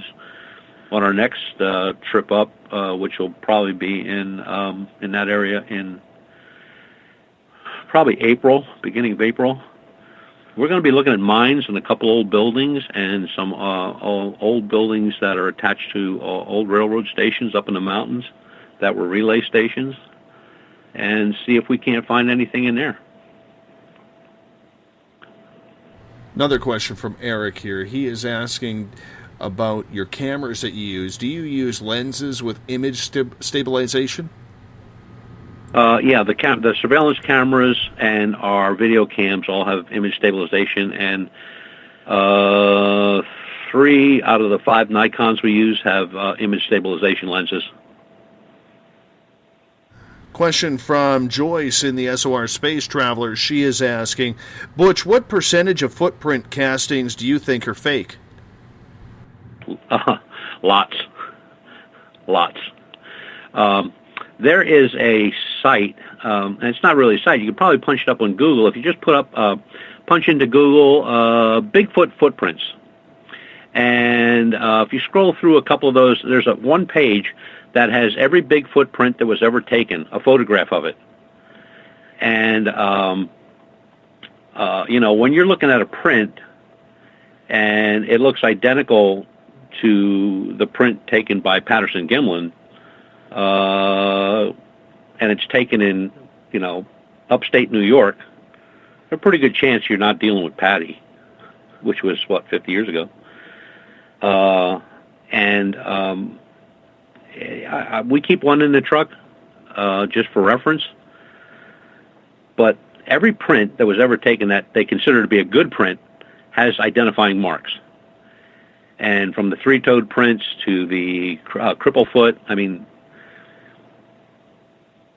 it's a good thing to just, put in one of those plastic sleeves and, put in your pack or something like that, that if you do come across some, before you do anything, take a good look at the print and see if it matches anything that's on that sheet. I think there's like 14 or 16 of them on there, but they are prints that were originally put up as, being good prints and taken. On that same page on Google, you're also going to find a page that looks similar, only has about 10 or 12 prints on it, a little larger, they're black and white. Those are fakes, and they've been proven to be fakes, and they tell you who faked it. And that's another good thing to carry with you. It's just a little reference guide to keep along in your pack. But I would say probably 80%, maybe 85% are faked. That's a lot. Mm-hmm. What's the purpose of that? What do you think people are trying to do? Are we getting back to the whole 15 minutes of fame here? Yes, sir. Yep. Before you know it, they take the cast. The next thing is you'll either see them on their local newspaper front page, with a big long story, or in the local radio show, or on the internet, or there's a YouTube about it, and they walk you through how they found it and all this stuff. And yeah, it boils right down to that, that 15 minutes of fame, fortune, and glory. And what's funny is you never hear from them again. I mean, you'll hear them one time, and then, somebody will question them on it, and then they just kind of vaporize, disappear. They never do anything or find anything. Another question from Joyce here. She is asking, if frequency creates vibration, could the fuzziness in photos actually validate that Bigfoot is not earthly in origin? It could, yes. Sure. But then you would have to have that type of equipment out there to register that. Like if you had a picture where it's like the very frame, you're looking at a frame where you're seeing something come into the frame, it's perfectly clear, and then there's a whole lot of vibration and the camera shaking or whatever, and now it's all blurred out. But you have, say, a portable seismograph planted near your cameras, or hanging close to your cameras off the same tree, then you got something. Then you really have something. So for people who are going out into the wilderness to try and find this creature, what do they bring with them?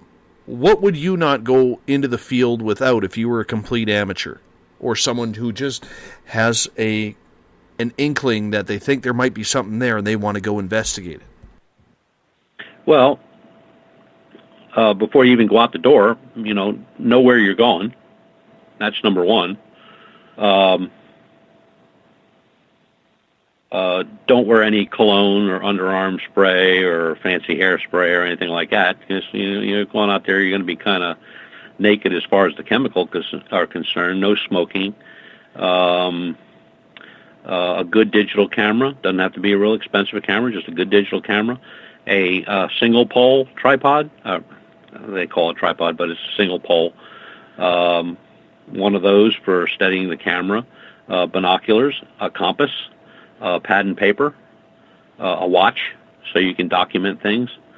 The trail you're on, maybe you can make a little map, print out a little map on your computer and where you want to research and what that area is, and start looking for the oddball things. Don't look for the obvious footprint, because you may never find one of those, and besides that, your head's going to be facing the ground all the time. But thanks, Eric. Eric just told me it's a monopod, and he's correct. They're very, very expensive. You can get them at Staples for like $8-10. But another thing to look for is if you would find a bird's nest in a tree. No birds in it, of course. It's been there a long time, an old nest. Now it's laying on the ground. Would you pick that up and take it for evidence? Sure you would. What do birds make nests out of? Garbage, hair, grass, leaves, hair. Guess the key word here is hair. Put it in a bag. Take some baggies with you. Take it home with you. Get it to somebody that can look and see if some of that hair is not squirrel or bear or whatever, that it might be something that's not supposed to be there. Fruit that's been chewed on. Maybe some bones that have teeth marks in. Yeah, it could be a coyote, it could be a wildcat, it could be anything, but then again, if this creature is looking the way it's supposed to look, then those teeth marks are going to be totally different. They're going to be more in the human line of molars and things like that. That's pretty much what I would do if I had, of course, take something for first aid or snake bite or a knife, Definitely something to hydrate yourself, water, the normal things you would carry. But as far as what to look for, look for little weird stuff. Look for tree branches that are snapped off. And when I say snapped off, I don't mean they dry rot and they fell off. Where, like, a tree branch that's like 12 feet in the air and it's snapped off, like somebody grabbed it and broke it off and just left it hang there. And it's a fresh tree. It's a good tree. That doesn't happen. If it would have been hit by lightning, it'd be burn marks. But if it's a clean break and it just looks like somebody reached up there and broke it, there's a good chance there's something big in the area that could do that. Couple more questions for you in a comment here from Canadian Joe on Twitter at hashtag Spaced Out Radio. He is saying, if proving Bigfoot's real means it must be killed or put in captivity or to be studied, etc., I'd prefer it remains the stuff of legend. There is a big contingent of people out there, Butch, myself included, who would agree with this statement. That we shouldn't have to kill one. We shouldn't put one in captivity. You know, what is your opinion of that? Oh, I agree wholeheartedly. I know that there's a movement out there on this Killing Bigfoot program that's coming on, and I find that to be just nonsensical. I mean, it just makes no sense to me whatsoever. You know, if the whole purpose of finding any creature would be to, you know, mount up the troops with high-powered weapons and go out there and just shoot everything till we got to what we wanted, that doesn't make any sense either. So we don't carry firearms. We do carry firearms that shoot a ghost gas and a ball, 69 caliber ball. They're air compressed. They're used in all the zoos in the world to ward off an attack of, you know, if something that we're not really wanting to run into, we run into. But we take no, the only offensive weapon we would have between any of us that are out there would be, you know, a knife or a spear. That's it. No more than that. And I think the idea of just going out there to hunt Bigfoot down or any other creature down and shoot it, and we'll get into a story in a little later here, where a guy had the perfect opportunity and had the wherewithal to do it, and he didn't do it. I have heard many stories like that where a hunter has had Bigfoot lined up, and they just couldn't pull the trigger. It just seemed way too human. I'm sure you've heard a number of those. Oh, yeah. There was one right here in Pennsylvania where a group from Oklahoma was in here studying an archaeological site where there have been some Bigfoot sightings, and it was kind of a combination of archaeological and Bigfoot.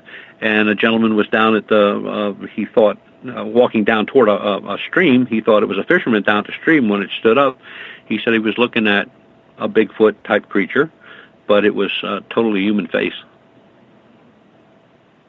And he had a gun on him. He could have dropped it.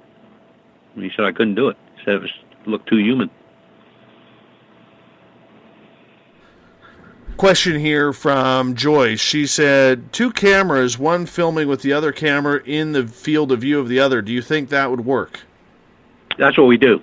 We, say, if we're going to watch a tree line, I'll center one camera and have somebody go out there, and I can see the field of vision that they're in, and I'll have them move left or right till they get out of that field of vision, and then I'll set up the next camera where it overlaps that camera, and I'll do that with all 4 surveillance cameras.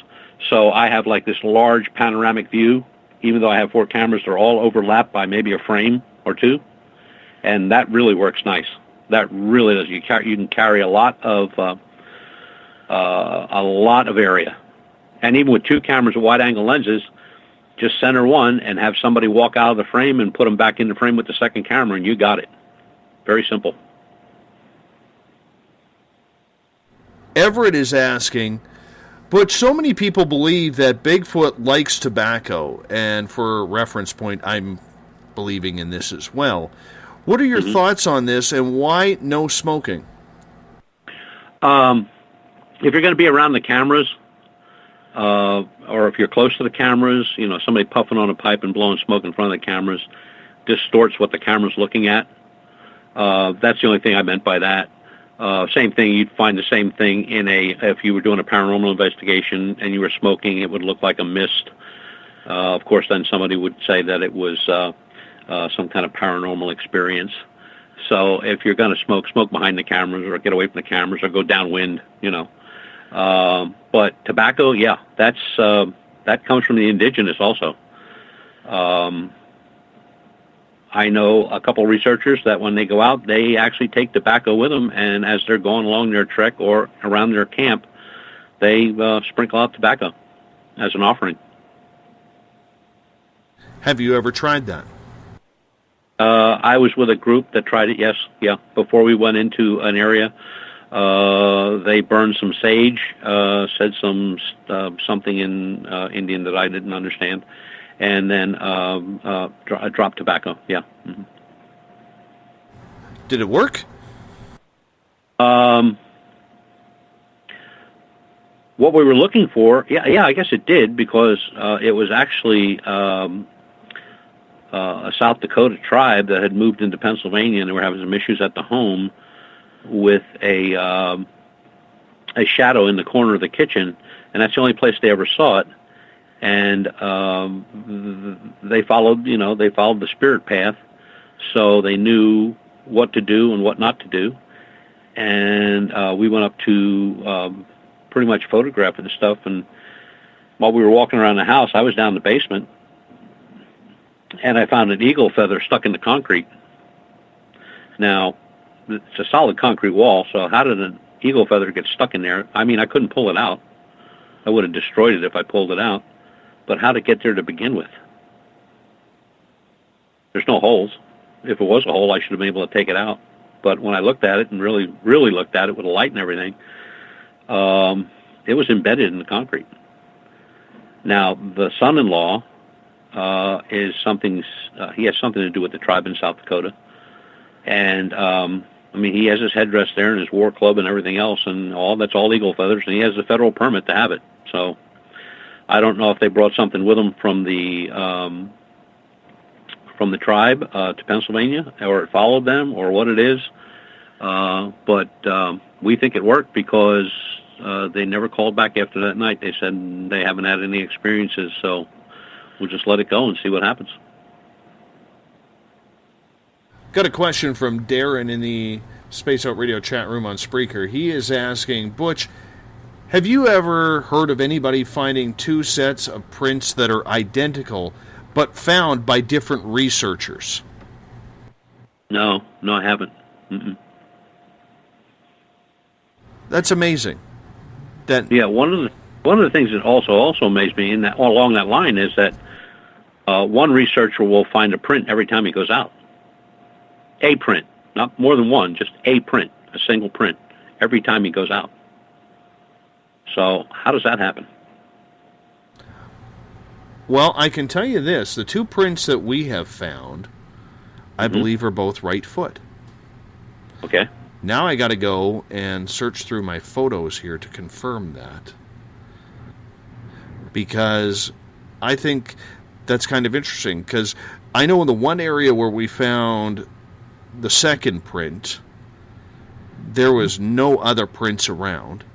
And even when Mike, our researcher, found the first print, which was on a logging road, and if you knew Mike, he's about 5'11", 265, big guy, carries a bundle of weight with him, you would know that, if he jumped up and down to try and create footprints and this wasn't going into the hard-packed road, gravel road, you know that something heavy had to make that print, yet there was just one. So I'm looking at the one photo here right now, and it's definitely a right footprint. And I'm going to go to the second one here, and looking at this one, it's another right print as well, yet a larger size. Why do you think that people only ever find just one print? That's pretty much been a mystery that's been talked about so many times already, where some of the explanations are that, one foot hit soft ground, the other foot hit hard ground, but that's a little hard to explain when it's snow on the ground or mud. Why there's only one footprint ever found, and it's always the right, is beyond me. I mean, I've never figured that one out. And it's so common that it's almost funny. I mean, that people only ever find one footprint, and it's the right footprint. Now, I have seen reports where there have been a right and a left, but then there's only been a right and a left, and that's it. No more. A right, a left, and done. Like one step. And you would think the weight of this creature would leave a horrendous print. And that's the mystery. See, that to me does, and maybe I'm looking at this way too naively, and you're someone with way more experience than I have in the field. But when I only see one print in an area, like the second print we found was in a mossy area. Mm-hmm. Okay? And you could see where the toes kind of pushed into the moss. It's an 11 and a half inch print by about 5.5 inches. And I guess what I'm looking at is, if we're in that soft a ground, why would there only be one? That's what doesn't make sense to me, because there should have been a trail. Mm-hmm. Yeah.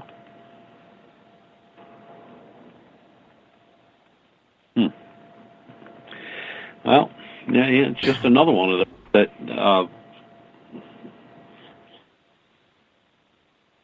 Here's another one. Here's Sure. Another strange one. One print was found, and about, I think the guy, if I remember right, was like 18 foot away. The left footprint was found. Now, that can't be the stride, but it could be a running stride, a running jump off of 1 foot, because the left foot that was found, I believe it was 15 or 17 feet away, was kind of longer, like it slipped, when it came down. And the print thing is, there are just hundreds of these prints out there. And, some in grass, some in mud, and some here and some there. But they're everywhere. And then, you have to really, when you're looking at a print, when you clean the print off after you get it home and it's dried up and everything like that, and I did tell Darren, who asked this question, dental stone is the best stuff to use. I was just going to ask you that. Way better than plaster. It'll last longer, easier to clean off, and then you want to start looking for dermal ridges. Now, you find dermal ridges in a print, you're not going to find that in the fake print. That's a real print. A little hard to do dermal ridges unless you're some kind of master sculptor, and very few prints are found with dermal ridges. But if you found dermal ridges in a print, I would say you're probably 99% that you have a real print.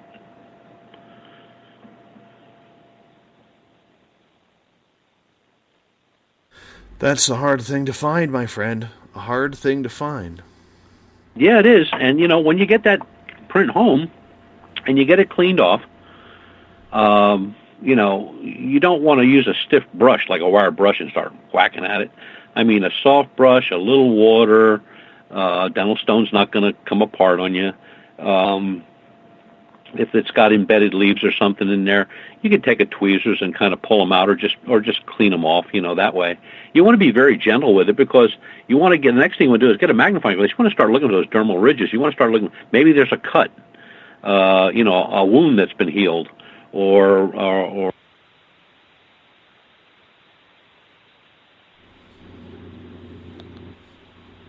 like Cripplefoot with the one toe stuck way out to the side and a large bulge on the one side, which would probably emanate a broken foot at one time. So, those are the things that you need to look for. Have you ever investigated the diet that these creatures may be having in your area of expertise? Do you believe that it is an omnivore? Or do you believe that it is more vegetarian?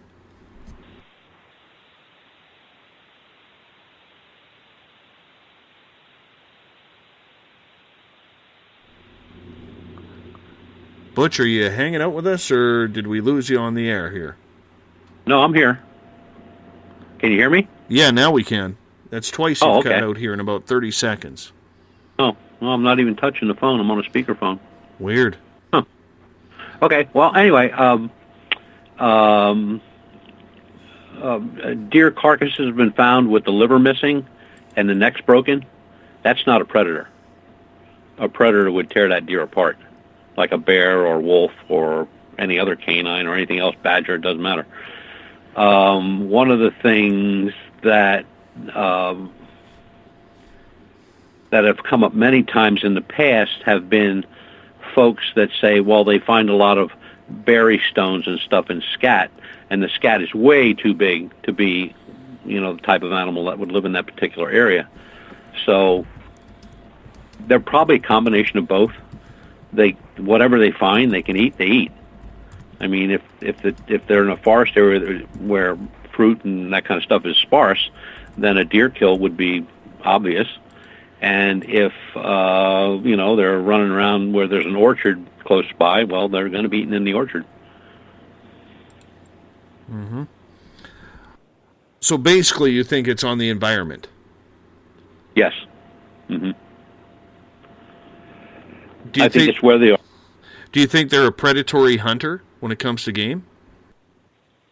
I don't think they'd be much to get away from them. I mean, these things can cover a lot of ground. I mean, they're very large, and there's many reports where they're so fast. They run across a road, or they'll jump a tree line. No problem there.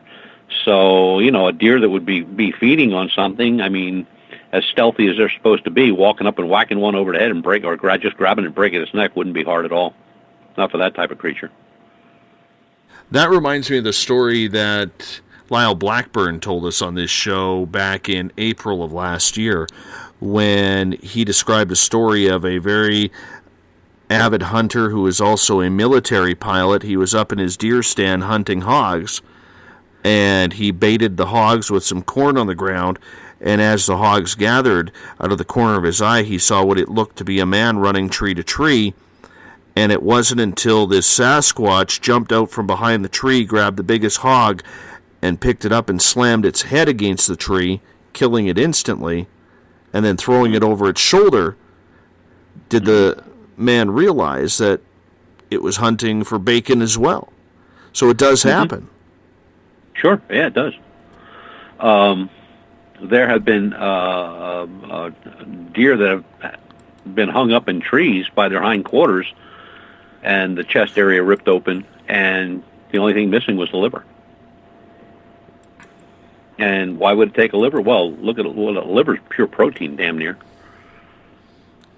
Could be the Chinese, too. That's what they do on the black market for the black bears around this area. Yeah. Mm-hmm.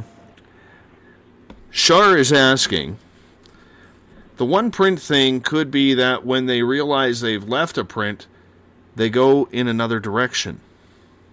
That's true, sure. Yeah. They could just... The from the size of these things as described, they have to have a huge stride.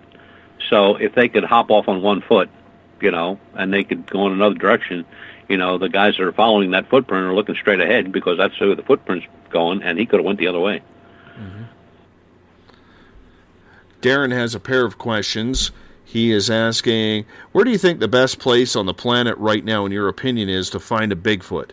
And I'm going to answer that by voting my area here in British Columbia. Yep. British Columbia, Washington State, Oregon. Yep, those are the places. I just have to say, Darren, you're in Oregon. You're right in the heart of things down there, man. Right in the heart. Yeah. Oh, yeah. If he's in Oregon, that's where he's at. Mm-hmm. He's also asking part 2 of the question, have tooth puncture marks ever been found? And I know the answer to this, and it is yes.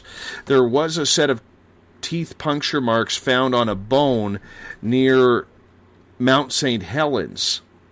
And right. I know of one other set of canine prints that have been found, and that was by frequent Spaced Out Radio guest Edie Kaito in Indiana.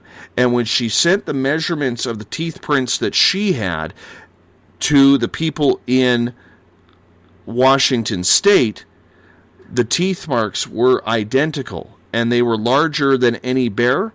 They were larger than any cougar or anything like that. It was a completely different set of teeth prints on there. Now, the ones found in Washington State, they were in a bone, like an old deer bone or something along those lines. Edie actually got hers in, I'm not sure if it was a ball, because she has a gifting site. It was either in a ball or a piece of plastic or something along those lines.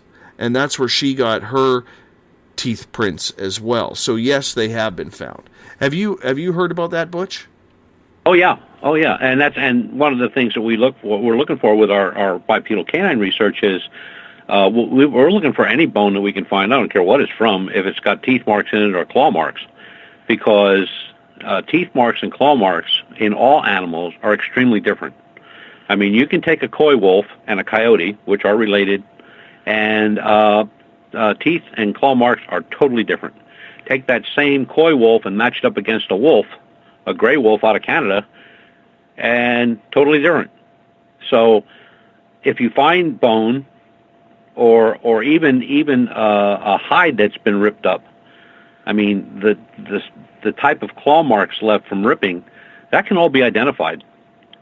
So if you have something where, in our case with the canines, if we have something that is larger than a wolf, which it should be, then we have something. If we have the same chew marks or claw marks of a wolf, then we're dealing with a wolf.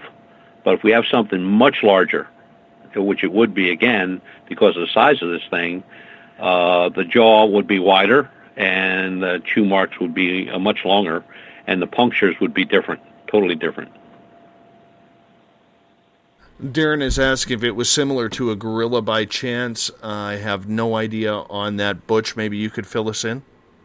There have been a lot of studies over the years that I've read anyway, where the silverback mountain gorilla and the lowlands gorilla, which are similar, except I believe the silverback's the larger of the two,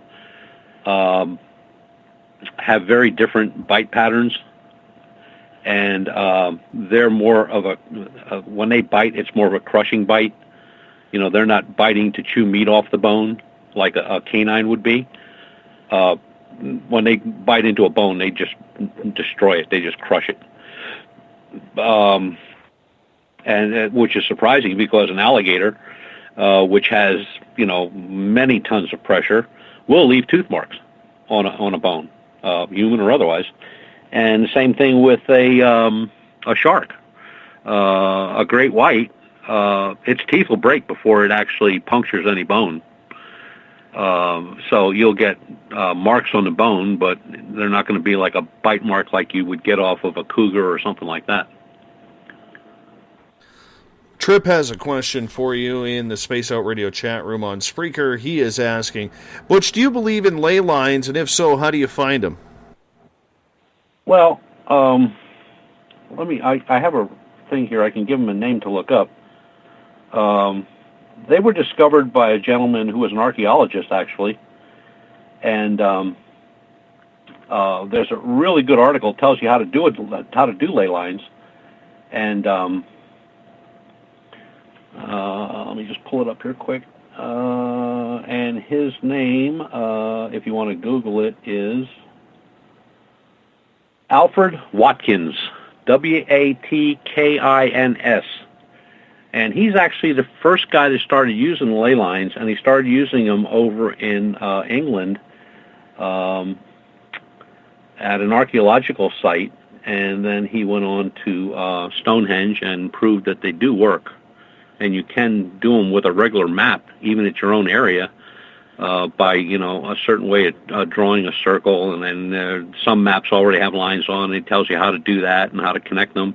And you can actually make your own ley lines. But he has a good book out too. It's not a very big book, but you probably get it on eBay. But his name is Alfred Watkins, and smart guy to figure that out. Let's get to another question here. This one comes from Joyce. She is asking, assuming there are two different types of Bigfoot creatures that are witnessed, one of alien origin and the other is earthly, would they both eat earth plants and animals, or do you think that they would add to the problem of identifying the scat of confirming the species? That's a good question. I wouldn't even know an answer to that. I would say probably off the top of my head, well, yeah, maybe. But I guess there'd be a bunch of other things that would come into that. Well, let's break that question down then. Okay. Do you believe then that there are different species of Sasquatch walking around? Oh, there could be, yeah, absolutely. Yeah. I mean, when you look at some of the reports, you have maybe sightings, and I'm just going to use a state now for giggles here. There are some reports where they're much smaller, much more in the realm of, like 6 foot like a human, and more in arms and legs are not too much different. And then, of course, then you go to the other side, where they're much taller, much heavier, much stockier. And so, yeah, there could be different species. And then, of course, you have white ones, you have gray ones, you have brown ones, you have black ones. Yeti comes into play, which is, again, totally different. So, yeah, I guess there could be a lot of different species. I know the other sizes, and apparently the ones that are in the Louisiana Bayou, they're stocky, they're shorter, they're really pissed off compared to the 7 to 10 footers that seem to be roaming around the forests of Cascadia out here on the West Coast. Maybe it's the marijuana that keeps them calm around here, not too sure. However, it seems there's a different attitude the further east you go from the western Bigfoot, from British Columbia to the northern part of California, into the south and then over to the east. Have you noticed that as well? Yes, especially when you get down into the Florida area where you have the swamp ape. And if you come north up the coast, sizes change, colors change, behavior changes. Where most often or not, it seems like the further northeast you go, the more they play hide and seek, where they'll just stick their head around a tree and watch you.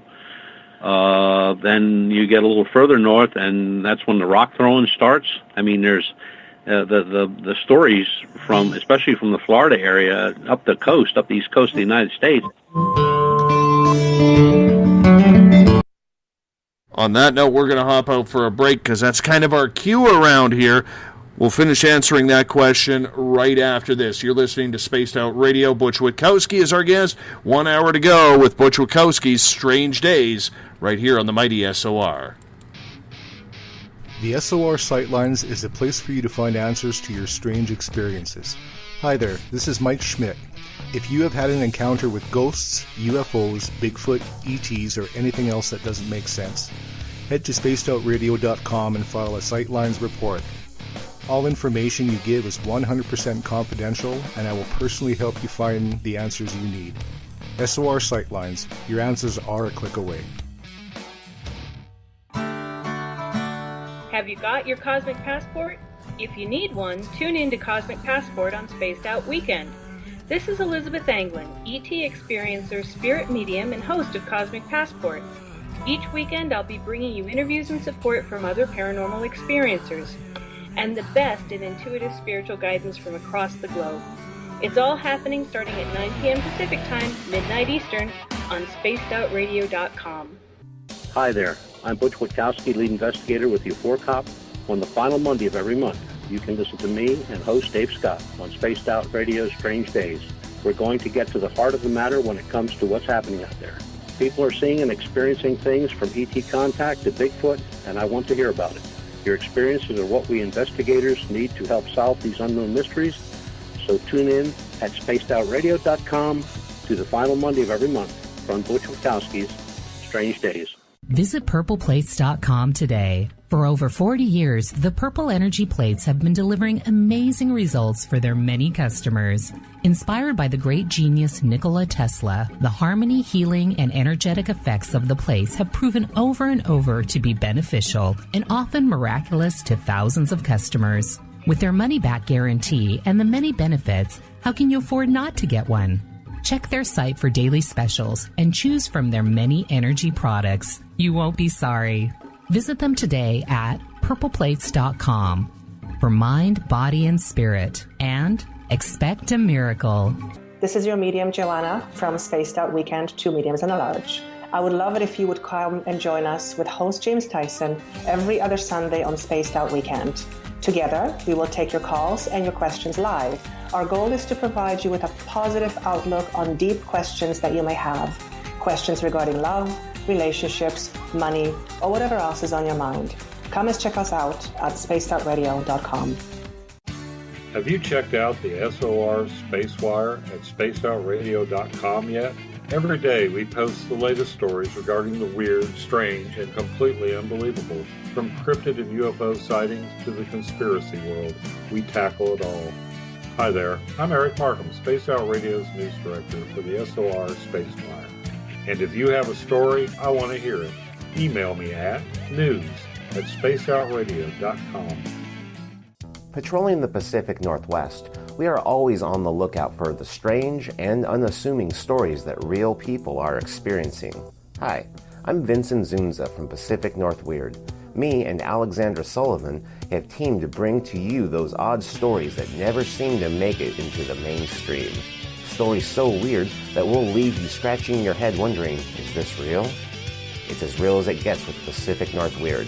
You can watch our videos right here at spacedoutradio.com. Become more intimate and interactive with Spaced Out Radio. Join our Space Travelers Club with your new membership. For $5 a month, we'll provide you with special access to the website, monthly prize draws from books to psychic readings, along with monthly newsletter, private interviews, and more. Sign up today to be part of Spaced Out Radio's experience. Looking for a place to advertise at a very reasonable cost? Look no further than Spaced Out Radio. SpacedOutRadio.com has an advertising tab that you can click to check out our daily, weekly, and monthly packages to play on the radio, or our website including social media. From commercial spots to banners, we have it all. Check out our competitive pricing today. Don't have time to listen to Spaced Out Radio Live? Wherever you are, the car, the office, the shower, or even if you're traveling, we're right here for you. Each Spaced Out Radio show can be found on iTunes, TuneIn, and on our YouTube channel, Spaced Out Radio Show. It's the perfect way for you to catch up on our shows. For more information, just head over to our website, spacedoutradio.com, and tune in to us today.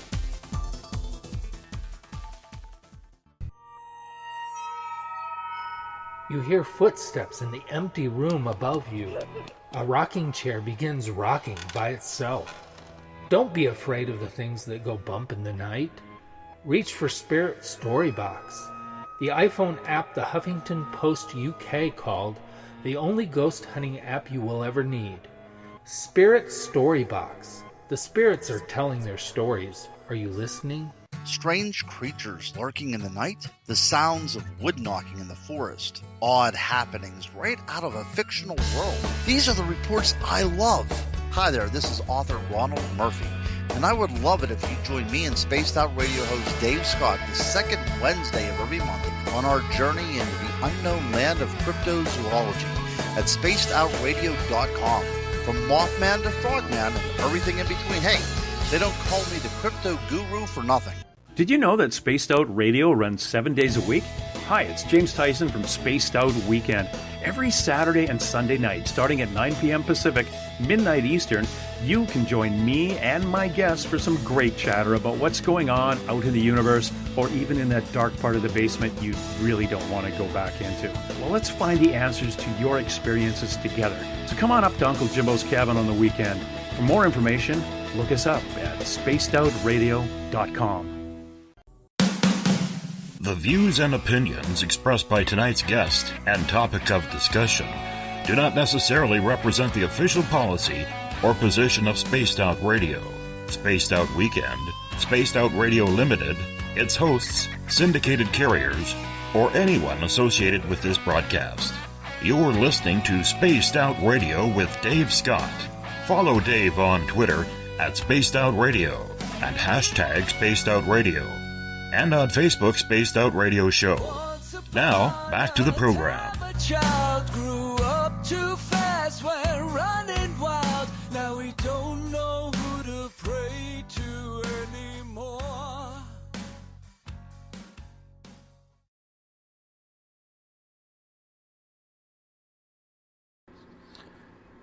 Earlier today, Mr. Bumblefoot, our music man, was giving me a hard time that I own more guitars than I do no guitar chords. 4 guitars to 3 chords. The average is not good right now. We're working on changing that. Anyhow, gotta love Mr. Bumblefoot, Ron Bumblefoot Thal, the official sound of the mighty SOR. Tomorrow night on the show, we're going to continue the Bigfoot talk. We're talking with Todd Neese, a West Coast researcher out of Oregon. We're going to learn a little bit more about the big hairy beast that roams Cascadia here. 9 p.m. Pacific, midnight Eastern Time at spacedoutradio.com. We want to say hello to everyone listening in on Renegade Talk Radio. We are live in Las Vegas each and every night. Thank you for tuning us in. If you're listening in on the United Public Radio Network live on 107.7 FM in New Orleans and over 160 countries around the world, good to have you with us as well. And of course, if you're listening in on Revolution Radio, please remember the Double R Machine is a donation station financed by you, the valued listener. Head on over to freedomslips.com and donate today. Bill Cardwell has set the password for tonight in the SOR Space Travelers Club. Triskaidekaphobia is your password. Triskaidekaphobia. Make sure you use it wisely if you don't like the number 13 like me, because that's your SOR Space Travelers password of the night. Remember, if you want to follow us on social media, you can do so on Twitter, at Spaced Out Radio on Twitter. Use the hashtag Spaced Out Radio if you want to chat with me or make some cool comments as well. You guys know who you are. You're doing a great job in there. Thank you so much. Give our Facebook page a like, Spaced Out Radio Show. You can go to our YouTube channel, collect all of our archives, Spaced Out Radio Show. Tune us in on TuneIn, download this show and others on iTunes, and of course our website is spacedoutradio.com. While there, we have a plethora of features for you, including joining the SOR Space Travelers Club for just $5 a month. Butch Witkowski from UFOcop.com, headquartered in Pennsylvania, is with us. His final Monday of the month feature called Strange Days. Butch's next appearance will be on Monday, February 27th. Butch, welcome back. Good to be back on. The questions keep on coming for you, my friend, so I'm just running with it if you're cool with that. I'm cool with that. Excellent. Let's get to Darren's question here. Darren is asking in the Space Out Radio chat room on Spreaker, Butch, do you know of any locations that used to have Bigfoot sightings that are no longer active? Yeah. What comes to mind is upstate New York. Used to have a good deal of them, and that seemed to just not be there much anymore at all. And another area was southern Virginia, around the Appalachian, in that area, there were a lot of sightings. That seemed to dry up too.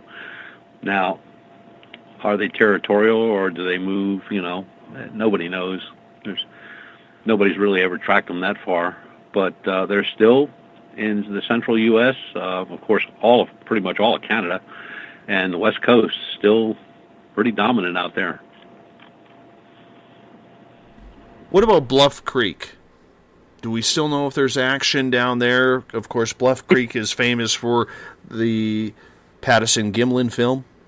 Right, and I think there have been so many researchers down there, and there's really not anything come out of Bluff Creek for a long time. Another place that seemed to dry up was in Ohio, which would be eastern Ohio, and the sightings there were pretty numerous over the years, and they've dwindled down to just a few. Follow-up question from Darren. Why can't we just jump on a sighting that just happened, then send out a team to that location to find it? That way we could protect this endangered species. Well, that's the reason we have the response vehicles we have here. We have two of them, and one's in the eastern part of the state, one's in the western part of the state. And just for an instance, we had a call in West Virginia not too awful long ago last year, and a lady found a large foot in her driveway. And we saw the pictures and couldn't make anything out of the pictures, but it did look like a large foot, just a foot, nothing else. And we got the call at 10. We left Pennsylvania at 11 o'clock. We got there around 8 in the morning, viewed the foot, and determined it was a large barefoot. But, we try to get there as fast as we can if we get the information right away. Unfortunately, most people, whatever it is, whether it's a UFO sighting or anything else, we get called after the fact, and sometimes it's days, weeks, and sometimes even months and years. But if we get something that's just happened, we'll roll on it right away. There's no problem there. What's that timeline between you picking up the phone, or the person having the sighting, and them finally having the wherewithal to maybe make a call to you or someone of your experience and ilk to get that information there? Just picking up the phone, or hitting the. If they hit the website, if they make the report on the website, I get that instantly. Even when I'm not in the office, I have a computer that's set up just to do that, and I'll get a series of noises off the computers. I can't really tell you what they sound like because I can't make that sound, but I can get out of the bedroom, go online, and answer them right away. I'll give them my phone number or have them send me something, email what they got, and if it's viable and it just happened, my closest researcher to me is like 25 minutes away. I pick him up and we roll, and we're on our way. But what I'm saying is, what's the time difference between that sighting? Is it days? Is it a week, 2 weeks? What's the average that you are dealing with? Because there's a lot of time that can go on in between someone having the experience and then getting the guts to give someone like you a phone call. Average a day or less. In the case of the foot, they found it at 8 o'clock in the morning when the woman was taking her grandkids out to get on the school bus. We got the call at 10 o'clock that evening. We left at 11. So when you have that close of a timeline between something happening and you finally getting there, the evidence should still be quite fresh. How often are you getting any sightings or any further information that is fresh? Recently, with some UFO reports, we've gotten those within minutes, and one while it was happening. And fortunately, it was just a matter of 5 blocks from where I live. So it was a matter of just grabbing a jacket and jumping in the truck and driving 5 blocks to the guy's house and looking at what he was seeing and what he was photographing. Don't get that lucky all the time, though. Gotcha. Let's get to another question here. This one comes from Joe in the SOR Space Travelers Club. Never know if it's Joe or his incredible mane of hair that's asking the question, because he does have nice hair, Butch. Okay. Make you and I jealous. He's asking... I lack that hair. Yeah. He's asking, Butch, what do you think about the upside-down trees in places like Vancouver Island? Is this Bigfoot activity, and is this only found on the West Coast? No, activity's all over the place. Recently reports have come out of Texas, Florida, Texas, North Carolina. As a matter of fact, Beaufort, North Carolina, Pennsylvania, Massachusetts, I believe, and Colorado. So, they come from all over the place, and those are recent reports. What do you think this upside-down tree phenomena is? I don't know. I have no idea. I really don't. I mean, it is a little unbelievable that any type of creature, even Bigfoot, could turn a large, say, 500 to 1,000 pound, if not more, tree upside down. Yeah, I've only ever seen one report like that, and I couldn't make heads or tails of it. So I really don't know anything about it, or what would cause it, or why. Oh, you have to check it out. You have to check it out. It's pretty incredible. Let's get a follow-up question from Joe here. He is saying, if the killing Bigfoot guys get a Bigfoot and the species is recognized, how do you think, Butch, this will change Bigfoot research and the public's habit of hiking and camping in remote areas? Oh, it would change it immensely. That's just why, we just had a recent report, a canine report, and gentleman went to the game commission to report it, which was right up the road a few miles, and they said, "Oh, it's probably just a large dog," and that was it. And he stood there adamantly saying, "I've been hunting here for 20 years." He said, "I know what a dog looks like. I know what a wolf looks like. I know what a coyote looks like. I know what a fox looks like, and it ain't none of the above." And the reason that I think many researchers run in block walls when they deal with game commissions and park rangers is that very reason. That affects the people that are going to go in there and spend money during the season, whether they're going there to camp or rent boats and fish or whatever, or hike. I mean, that's just lost money. And you know how the government is. They don't want to lose a dime, especially yours. Well, exactly. Let's go to Bill's question. Is there any chance at all that we as humans share a common ancestor with any of the Bigfoot lines? What do you think? We could, yes. Mm-hmm. Well, I mean, look at a picture of a Neanderthal, or before that, in the Pleiades series of human. They look like apes. So yeah, it could be something. There could be a common marker there.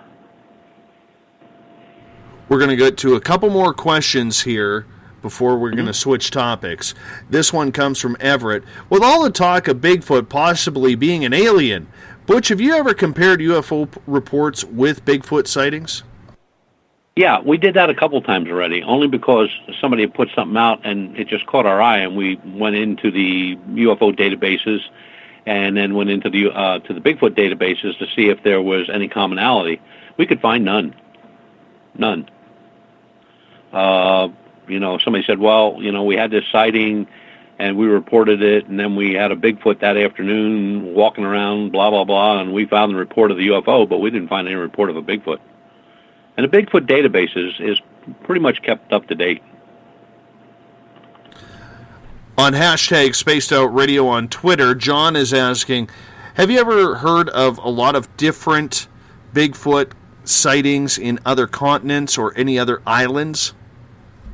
Oh, yeah. I mean, they've been spotted in many islands. Not so much in the Pacific, but off the coast of Alaska, Russia, Japan.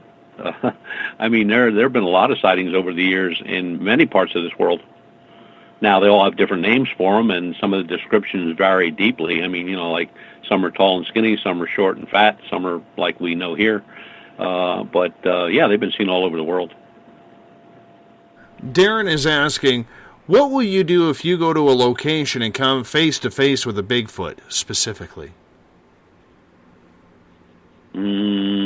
Probably just stand there and stare like a dumbass. I really don't know what I would do. I mean, I've thought about that with canines also. What would I do if I come face to face with one? The best I can come up with, to be honest, is probably just stand there and stare.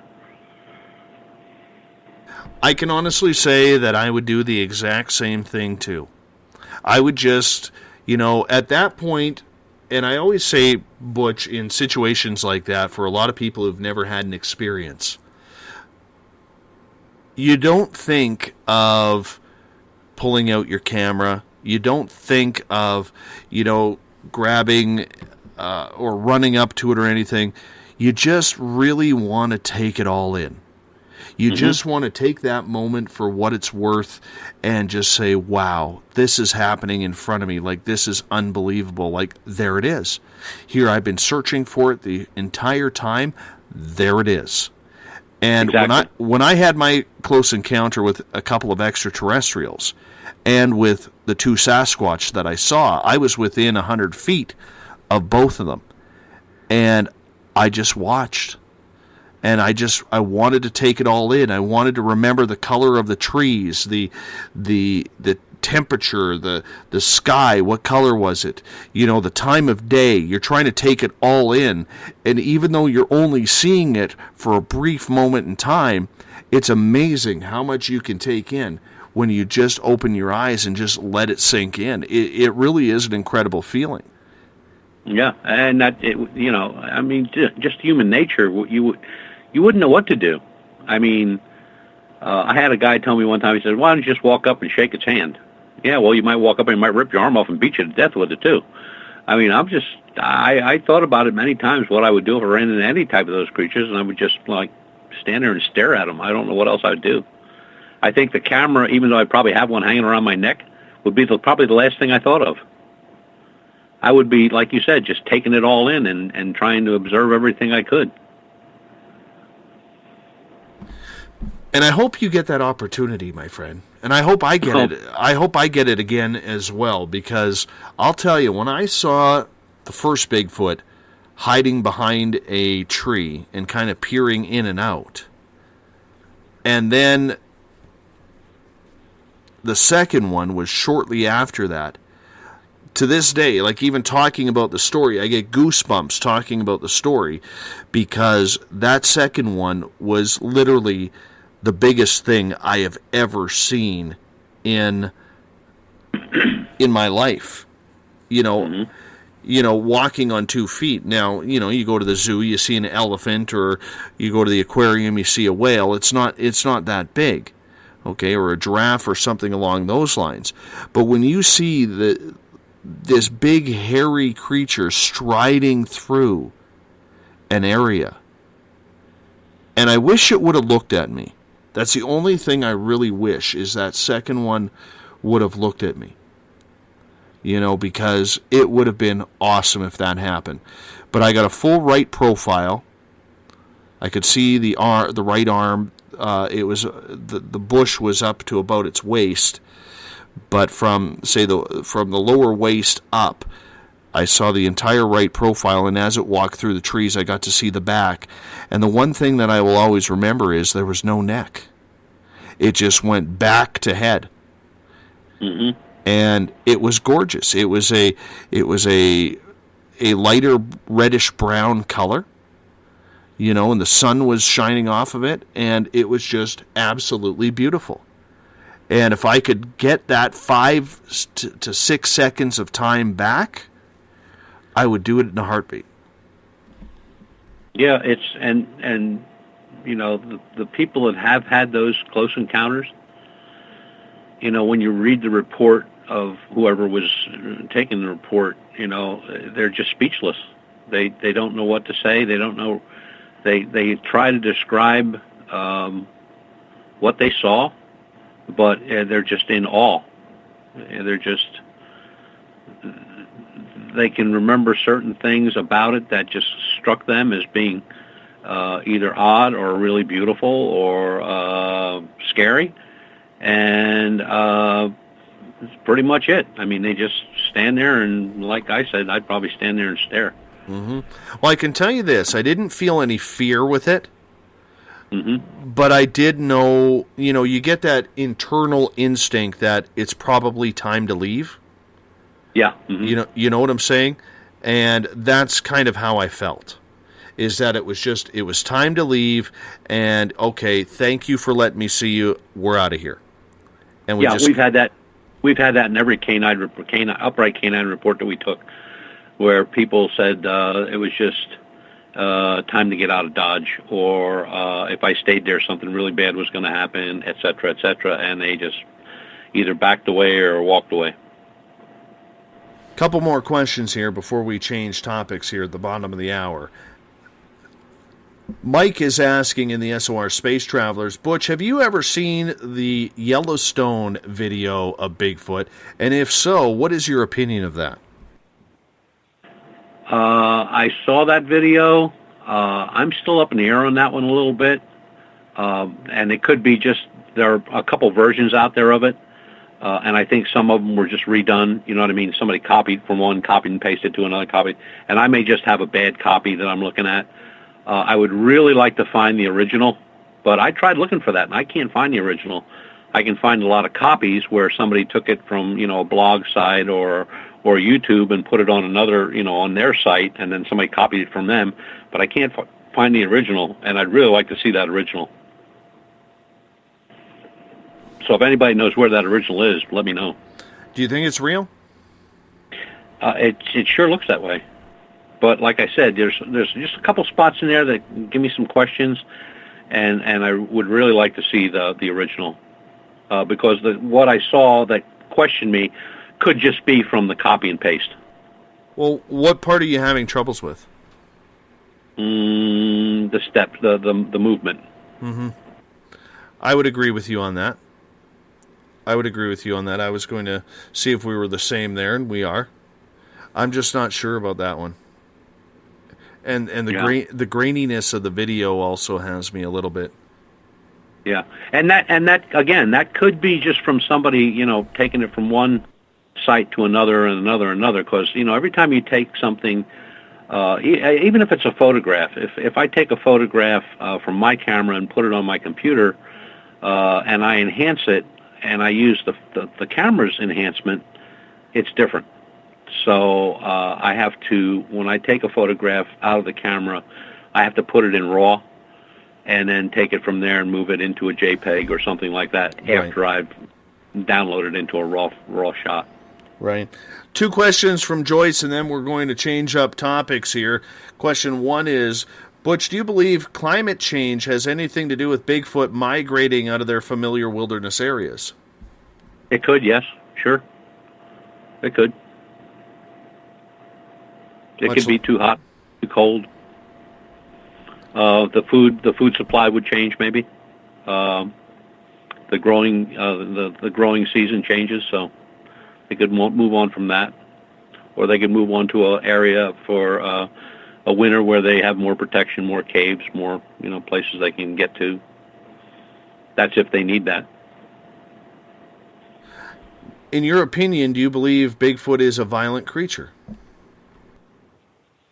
No, the stories that we found on violence and, where there was injuries or death involved were few and far between, and they were way, way back in time in the 1800s, and mostly, there was the cowboy stuff.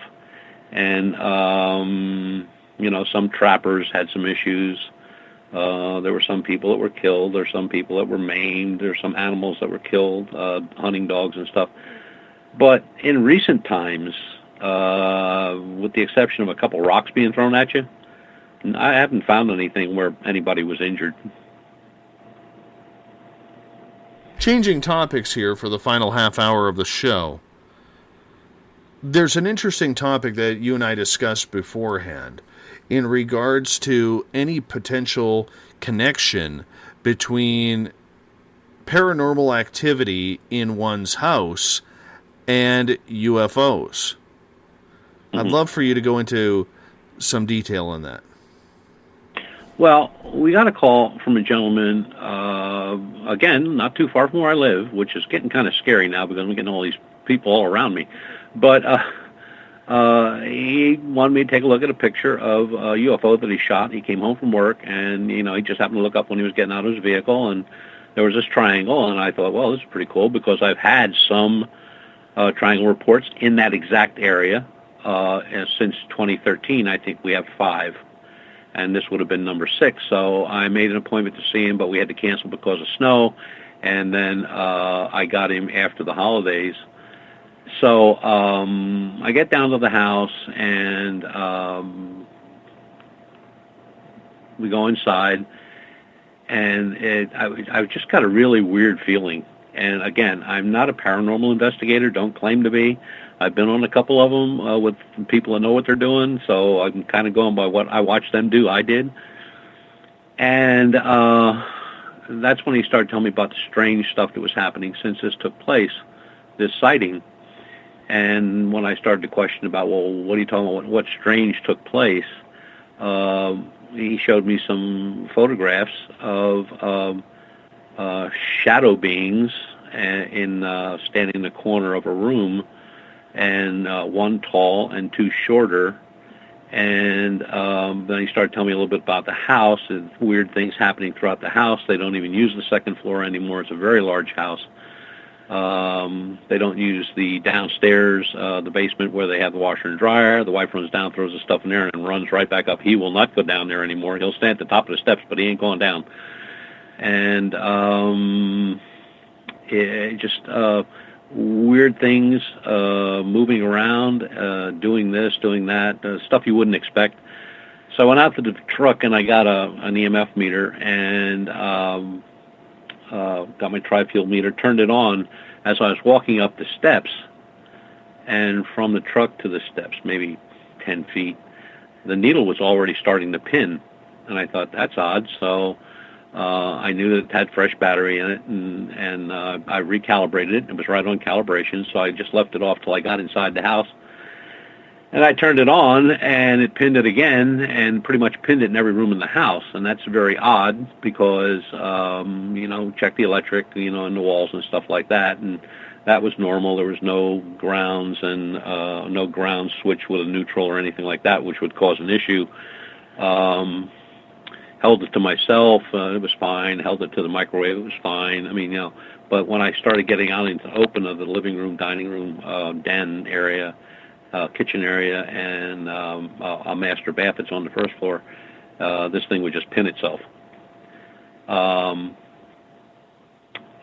Issues upstairs in the home were these shadow beings, singular or multiple, at the edge of the bed or, around that room, a dressing area room. I did the child's room. There's a 1.5-year-old boy lives there with his parents. I did his room. The needle didn't even move in his room at all, anywhere. His bed, his crib, his clothing rack, his closets, everything was, the needle never moved other than normal, residual.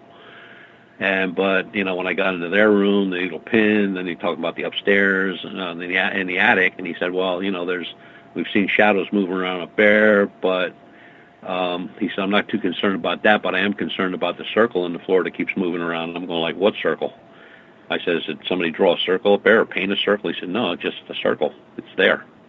He said, "And one time it'll be here, and then another time it'll be over there, and another time it'll be over there." And we're like, "Oh, well, let's take a look at it."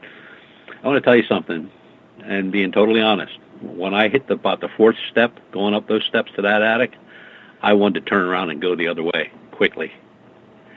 The needle was pinned on the tri-field meter. I got to the top. It was very dim. It's a very small light bulb up there. I could make out what he was talking about, and I just said, okay, let's go. So we went back down the steps. I just didn't want to be up there. They were just something not kosher. And so we sat and talked. He showed me more pictures.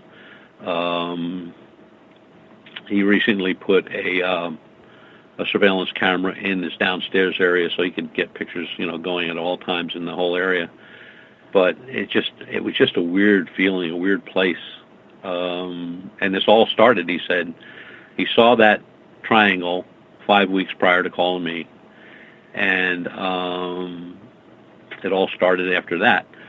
So logically, you would think that since he saw that, and there has been other activity in that exact same area over the years since 2013, and this weird stuff happening, that you could draw a conclusion, a temporary conclusion, unless proved otherwise, that you have some connection between that sighting and the stuff that started happening in the house at the same time.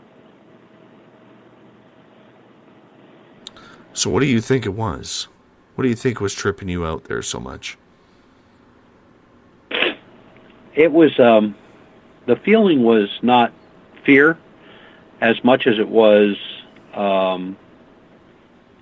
going into something that I had no knowledge about or no understanding of. You know, that it was just my knowledge wasn't great enough to understand what I was going to witness or see or be involved in, and that I should just, you know, go back downstairs and behave yourself. It was just a weird feeling, just a very strange. I've never had it before. Like I said, I've been with other groups on their trips out, and never had that feeling where, you know, it was just it was a weird sensation. It was like, I know what I wanted to look for in the, you know, with shadows or that circle moving or whatever, and I didn't, and I don't really know how to explain that.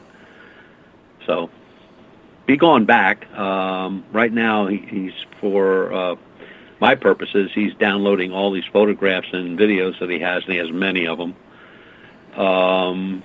onto a thumb drive, and I'm going to go pick it up and then bring it home and start working on the pictures and see if I can clarify them or get them, you know, more or cleaner, you know, define the shapes better, and then take it from there. Mm-hmm. So do you think then that there is any type of correlation between the paranormal and ufology? Oh, it could be, sure. You know, keeping an open mind, yeah. Yeah, it could be. I mean, could I prove it? No, I mean, I can't prove it, but the possibility is there, sure. I mean, it's not the first time where a report came out that there was something in the sky, whether it was an orb or a ship or a triangle or any other type of craft, and then there was something strange going on in the home. And I'm not talking about abductions now. I'm just talking about weird stuff like, you know, a chair falling over or lights going on or off in the house or whatever.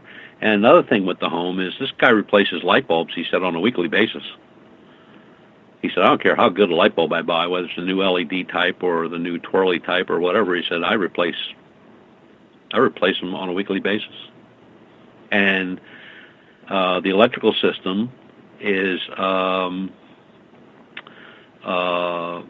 fairly new.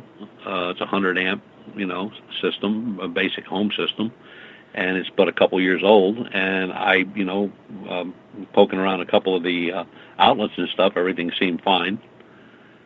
So I guess we'll see.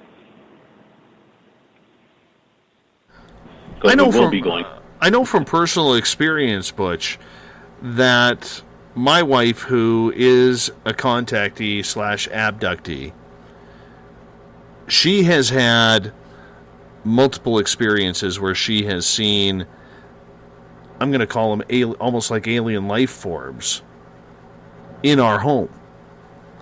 And that may sound a little odd to many people out there, but I can tell you right now, my wife, she really isn't a BSer when it comes to this, you know. And one of the times, actually, she caught our son, who's 3 years old, looking at the doorway. He was just staring at the doorway in between our kitchen and our hallway to the bedrooms. And when she looked over there, that's where she saw almost like a purplish white hue.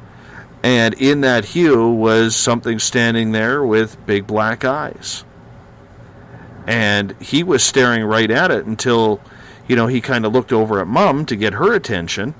And then, poof, you know, it kind of disappeared that way. Do you think extraterrestrials are coming in on a spiritual form to act like ghosts would in someone's house?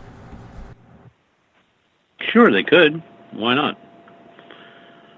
I mean, there have been a lot of strange reports, paranormal-wise, that were misconstrued to be abductions, and vice versa. So, yeah, that's possible. Why not? Does that actually bother you when you hear that a lot of people may not be able to tell the difference between a ghostly encounter and maybe an extraterrestrial encounter? Oh, yeah, sure, that would bother me. Yeah. Yeah. And, another thing that kind of bothered me when I was there was they're antique dealers, and they collect a lot of religious and satanic pieces. And so it's a possibility that they might have bought something at an auction and brought it into the home. Don't know that. But the fact that it all starts with the UFO sighting 5 weeks prior, there's a connection there somehow. And the fact that in the one picture, you see this tall shadow and then the two smaller shadows, which could be, the taller gray, the shorter gray, or whatever people call them. So it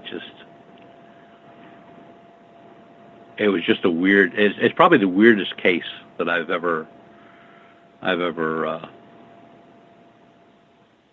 even started into.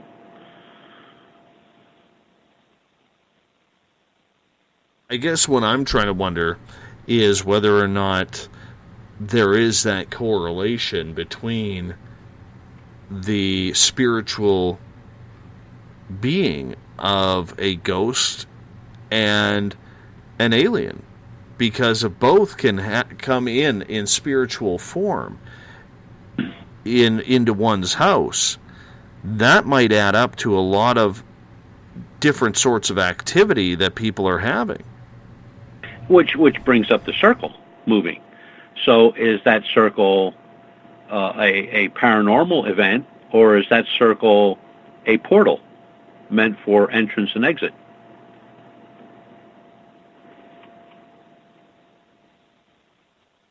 Do you think portals and thin veils in people's houses have something to do with that? It could, sure. Yeah. I mean, the fact that it wasn't there before this thing shows up above his truck, and then after that event, this shows up, and these shadows show up. And the shadows are not dark, like the Shadow Man stories you hear, like the black shadow standing in the doorway. These are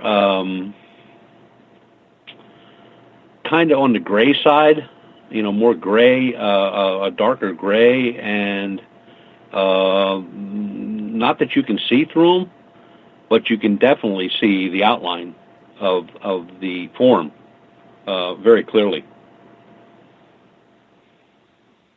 Have you ever talked to Barry Strom? No. Mm-mm. You should. He is a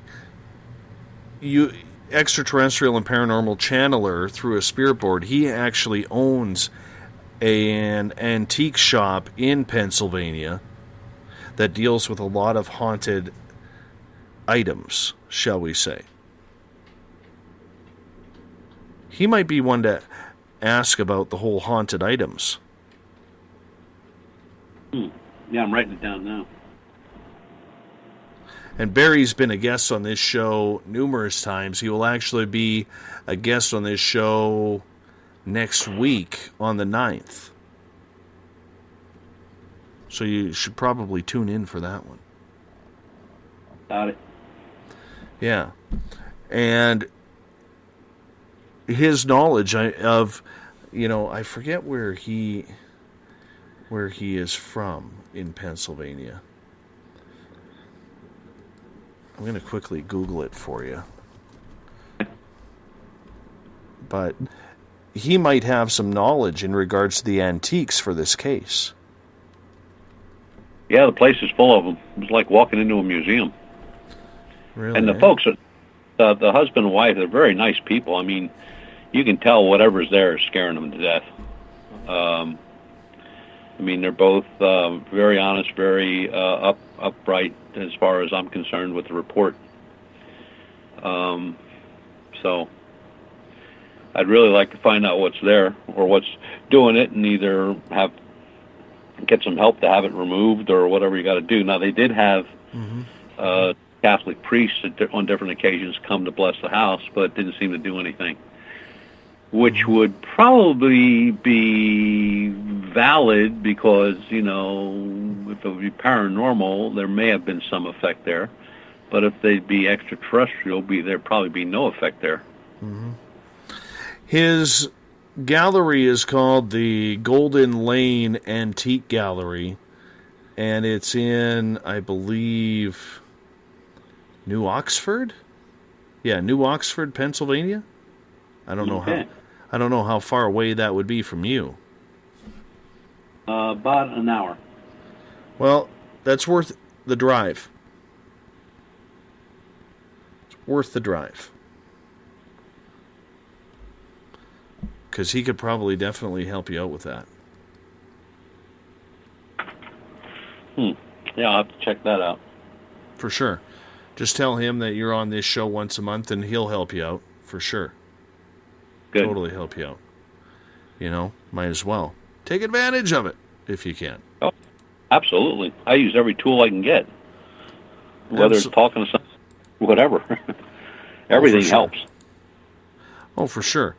So, with this experience that these people are having with shadow people, you say they're not really black shadow people, they're more gray type people. Yeah, dark, like a dark gray. They're not black like you. No, if you see pictures on the internet of Shadow Man, or you know, they're really dark black.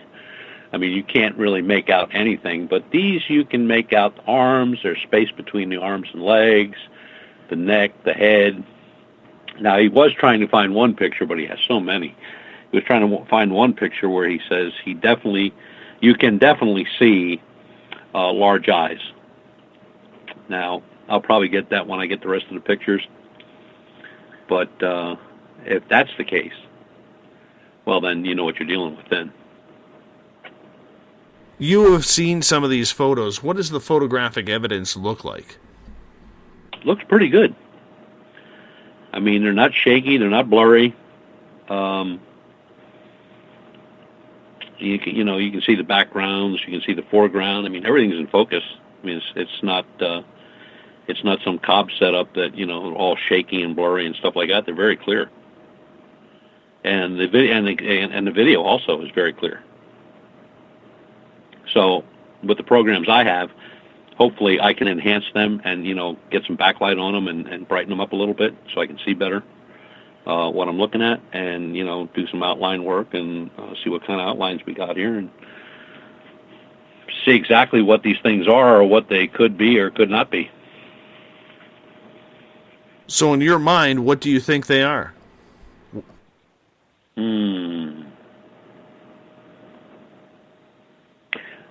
I guess my best way to answer that would be not of this earth, but, you know, ghosts aren't of this earth either. The thing that bugs me the most is the circle up in the attic. Why the circle? What's the circle for? What's the meaning of the circle? Why is it moving? You know, like it's in the center of the room, and then, you know, it'll go up a day or two later, it's over on that side of the room, and a day or two later, it's over on that side of the room. And it's not painted, it's not chalk marked, it just shows up. And I just don't know what that is. I've looked for other reports to see what it could be or what it would be, and I can find nothing like that, either in paranormal or in ufology. Now, I've seen reports where people say, well, a hole opened up in the wall, you know, a portal, or I saw a portal in the woods open up, or, you know, I've seen those, but nothing like this. It's just a circle. The best way to describe it, I think the best way, but if you had a drum, you know, like a 55-gallon drum, and you stuck it out in the middle of the floor when the floor was brand new, and you didn't move it for like 20 years, of course you'd have dust and all that stuff, and you move that drum, and you have this clean spot, which would be the circle, which never was affected by any dust or anything like that, and they have all the dust around it. That's what it looks like.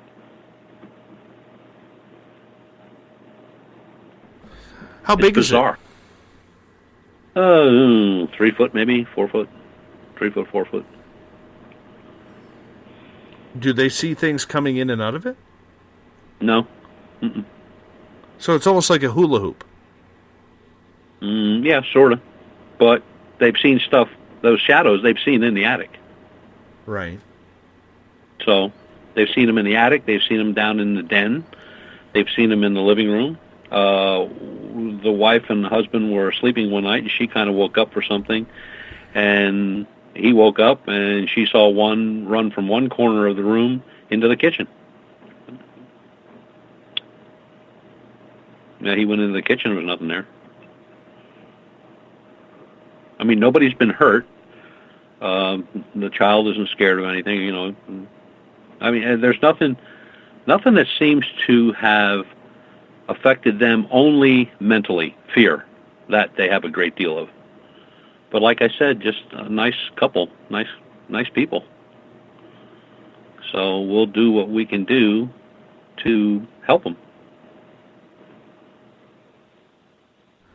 Joyce has a question. She is asking, those gray shadow people, could their color really be an absence of light, like the energy that they manifest is drawing inward instead of emitting? Sure, of course. Yeah, no problem there. It's weird because, like I said, the shadow people that you're used to seeing photographs of and drawings of and everything, they're always this dark shadow blocking everything out. I'm not saying these are translucent, but I didn't, like I said, I didn't get to work on the pictures yet, but it looks like in some of those photographs, it looks like I can see things behind them. Now, what's behind them, you know, could be part of the living room, which I have pictures of anyway to match up to, but it could be part of the living room wall. It could be a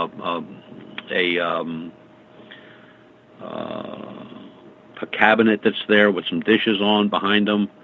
And I won't know that till it just, from what I saw, that's what it looked like to me. Like, not translucent, but it's like I could make stuff out behind them, but I just don't know what was behind them.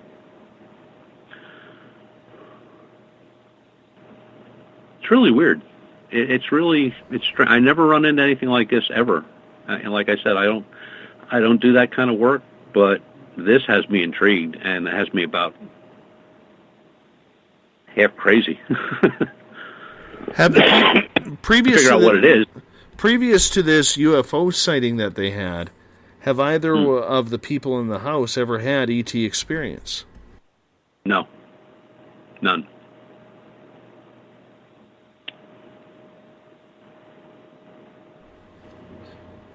So how long has this been going on? 5 weeks before Christmas it started. And what kind of craft did they see? A triangle, black. And the photograph of that is perfect.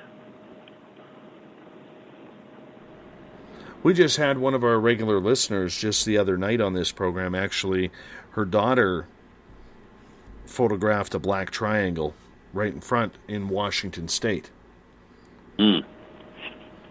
Watch the lights go out and then watch them come back on. So, since they saw this triangle, that's when everything just kind of started going haywire in their house. Correct. Yep. Do they know if they were taken?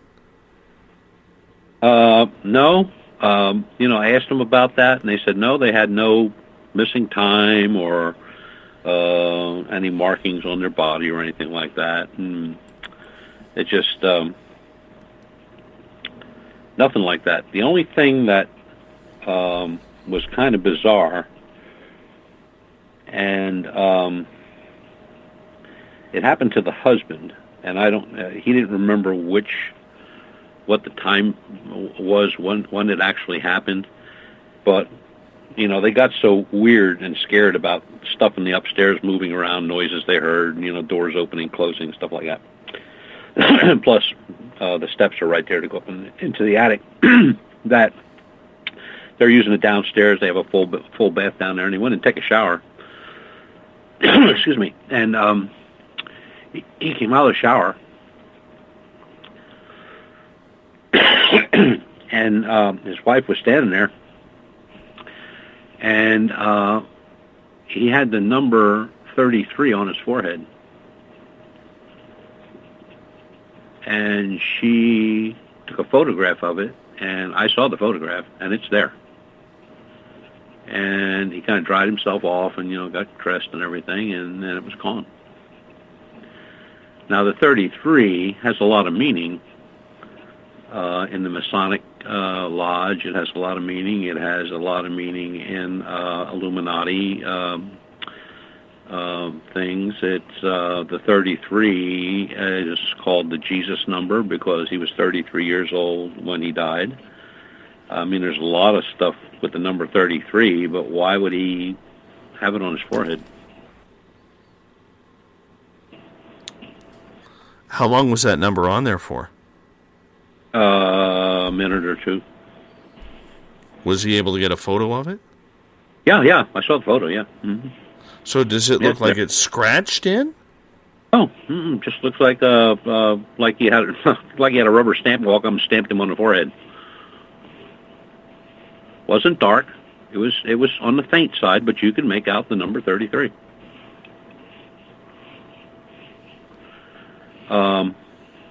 Bit of their background. She's Roman Catholic. Went to Catholic school. He Protestant. Went to Protestant school, and he studied Kabbalah. That was it. That's the background on religion. Intriguing. Were these people believers in any of this type of phenomenon before this happened? I think she was when she was much younger. She's 30. He's 32. I think she, like all kids in those in their early teens and mid-teens, at one time or another, start messing around with Ouija boards and tarot cards and satanic stuff. But didn't do that. And the only thing he ever did was really study different religions, and the one that intrigued him the most was Kabbalah.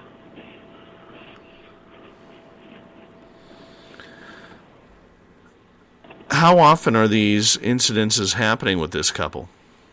Oh, all the time. I mean, that guy could probably take thousands of pictures a week. They're very cognizant of their surroundings, so when something's not right or out of place, they know it right away. Get to a quick question from Everett here. Could it be that these gray shadow people are simply the classic version of a full-bodied apparition? Sure, they could be. Mm-hmm. But until I see differently in the photographs, when I work on the photographs and try to enhance them and get them up to color and everything else and size, if I'm looking at just a shadow with no features or anything like that, I would say, yeah, it's probably in that line. If I do all that and I come up with almond eyes and mouth slit or nose holes or a classic gray, then it's the other way. This is a very weird case. Have they tried grounding or blessing their home? Twice. Home was blessed twice. Catholic priest came and blessed one. One came one time, one came the other time. Children in the home? One boy, 1.5 years old. Do we know if he's seeing anything? He's just a little guy. The whole time I was there, he just runs around like a maniac, playing with. Well, I'm saying this because when my daughter, she's 18 now, and I'm very sad that today she started her final semester of high school. I'm very sad about this. Well, happy, but as a parent, what it's like.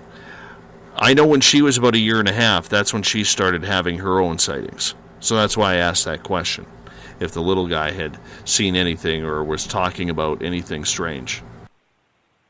No, nothing. Even when they saw stuff, they'd look at the little boy to see if he saw anything or if he was staring in that direction. No, nothing at all. I'm getting a lot of questions asking if you'll release any of the photos publicly. If he allows me to, yes. Yeah, they're his photographs, not mine, so, I really need to get his permission to do that, even if it's just one or two of the really good ones. I would love to see some, my friend. Love to Yeah. see some. This is definitely... Go ahead.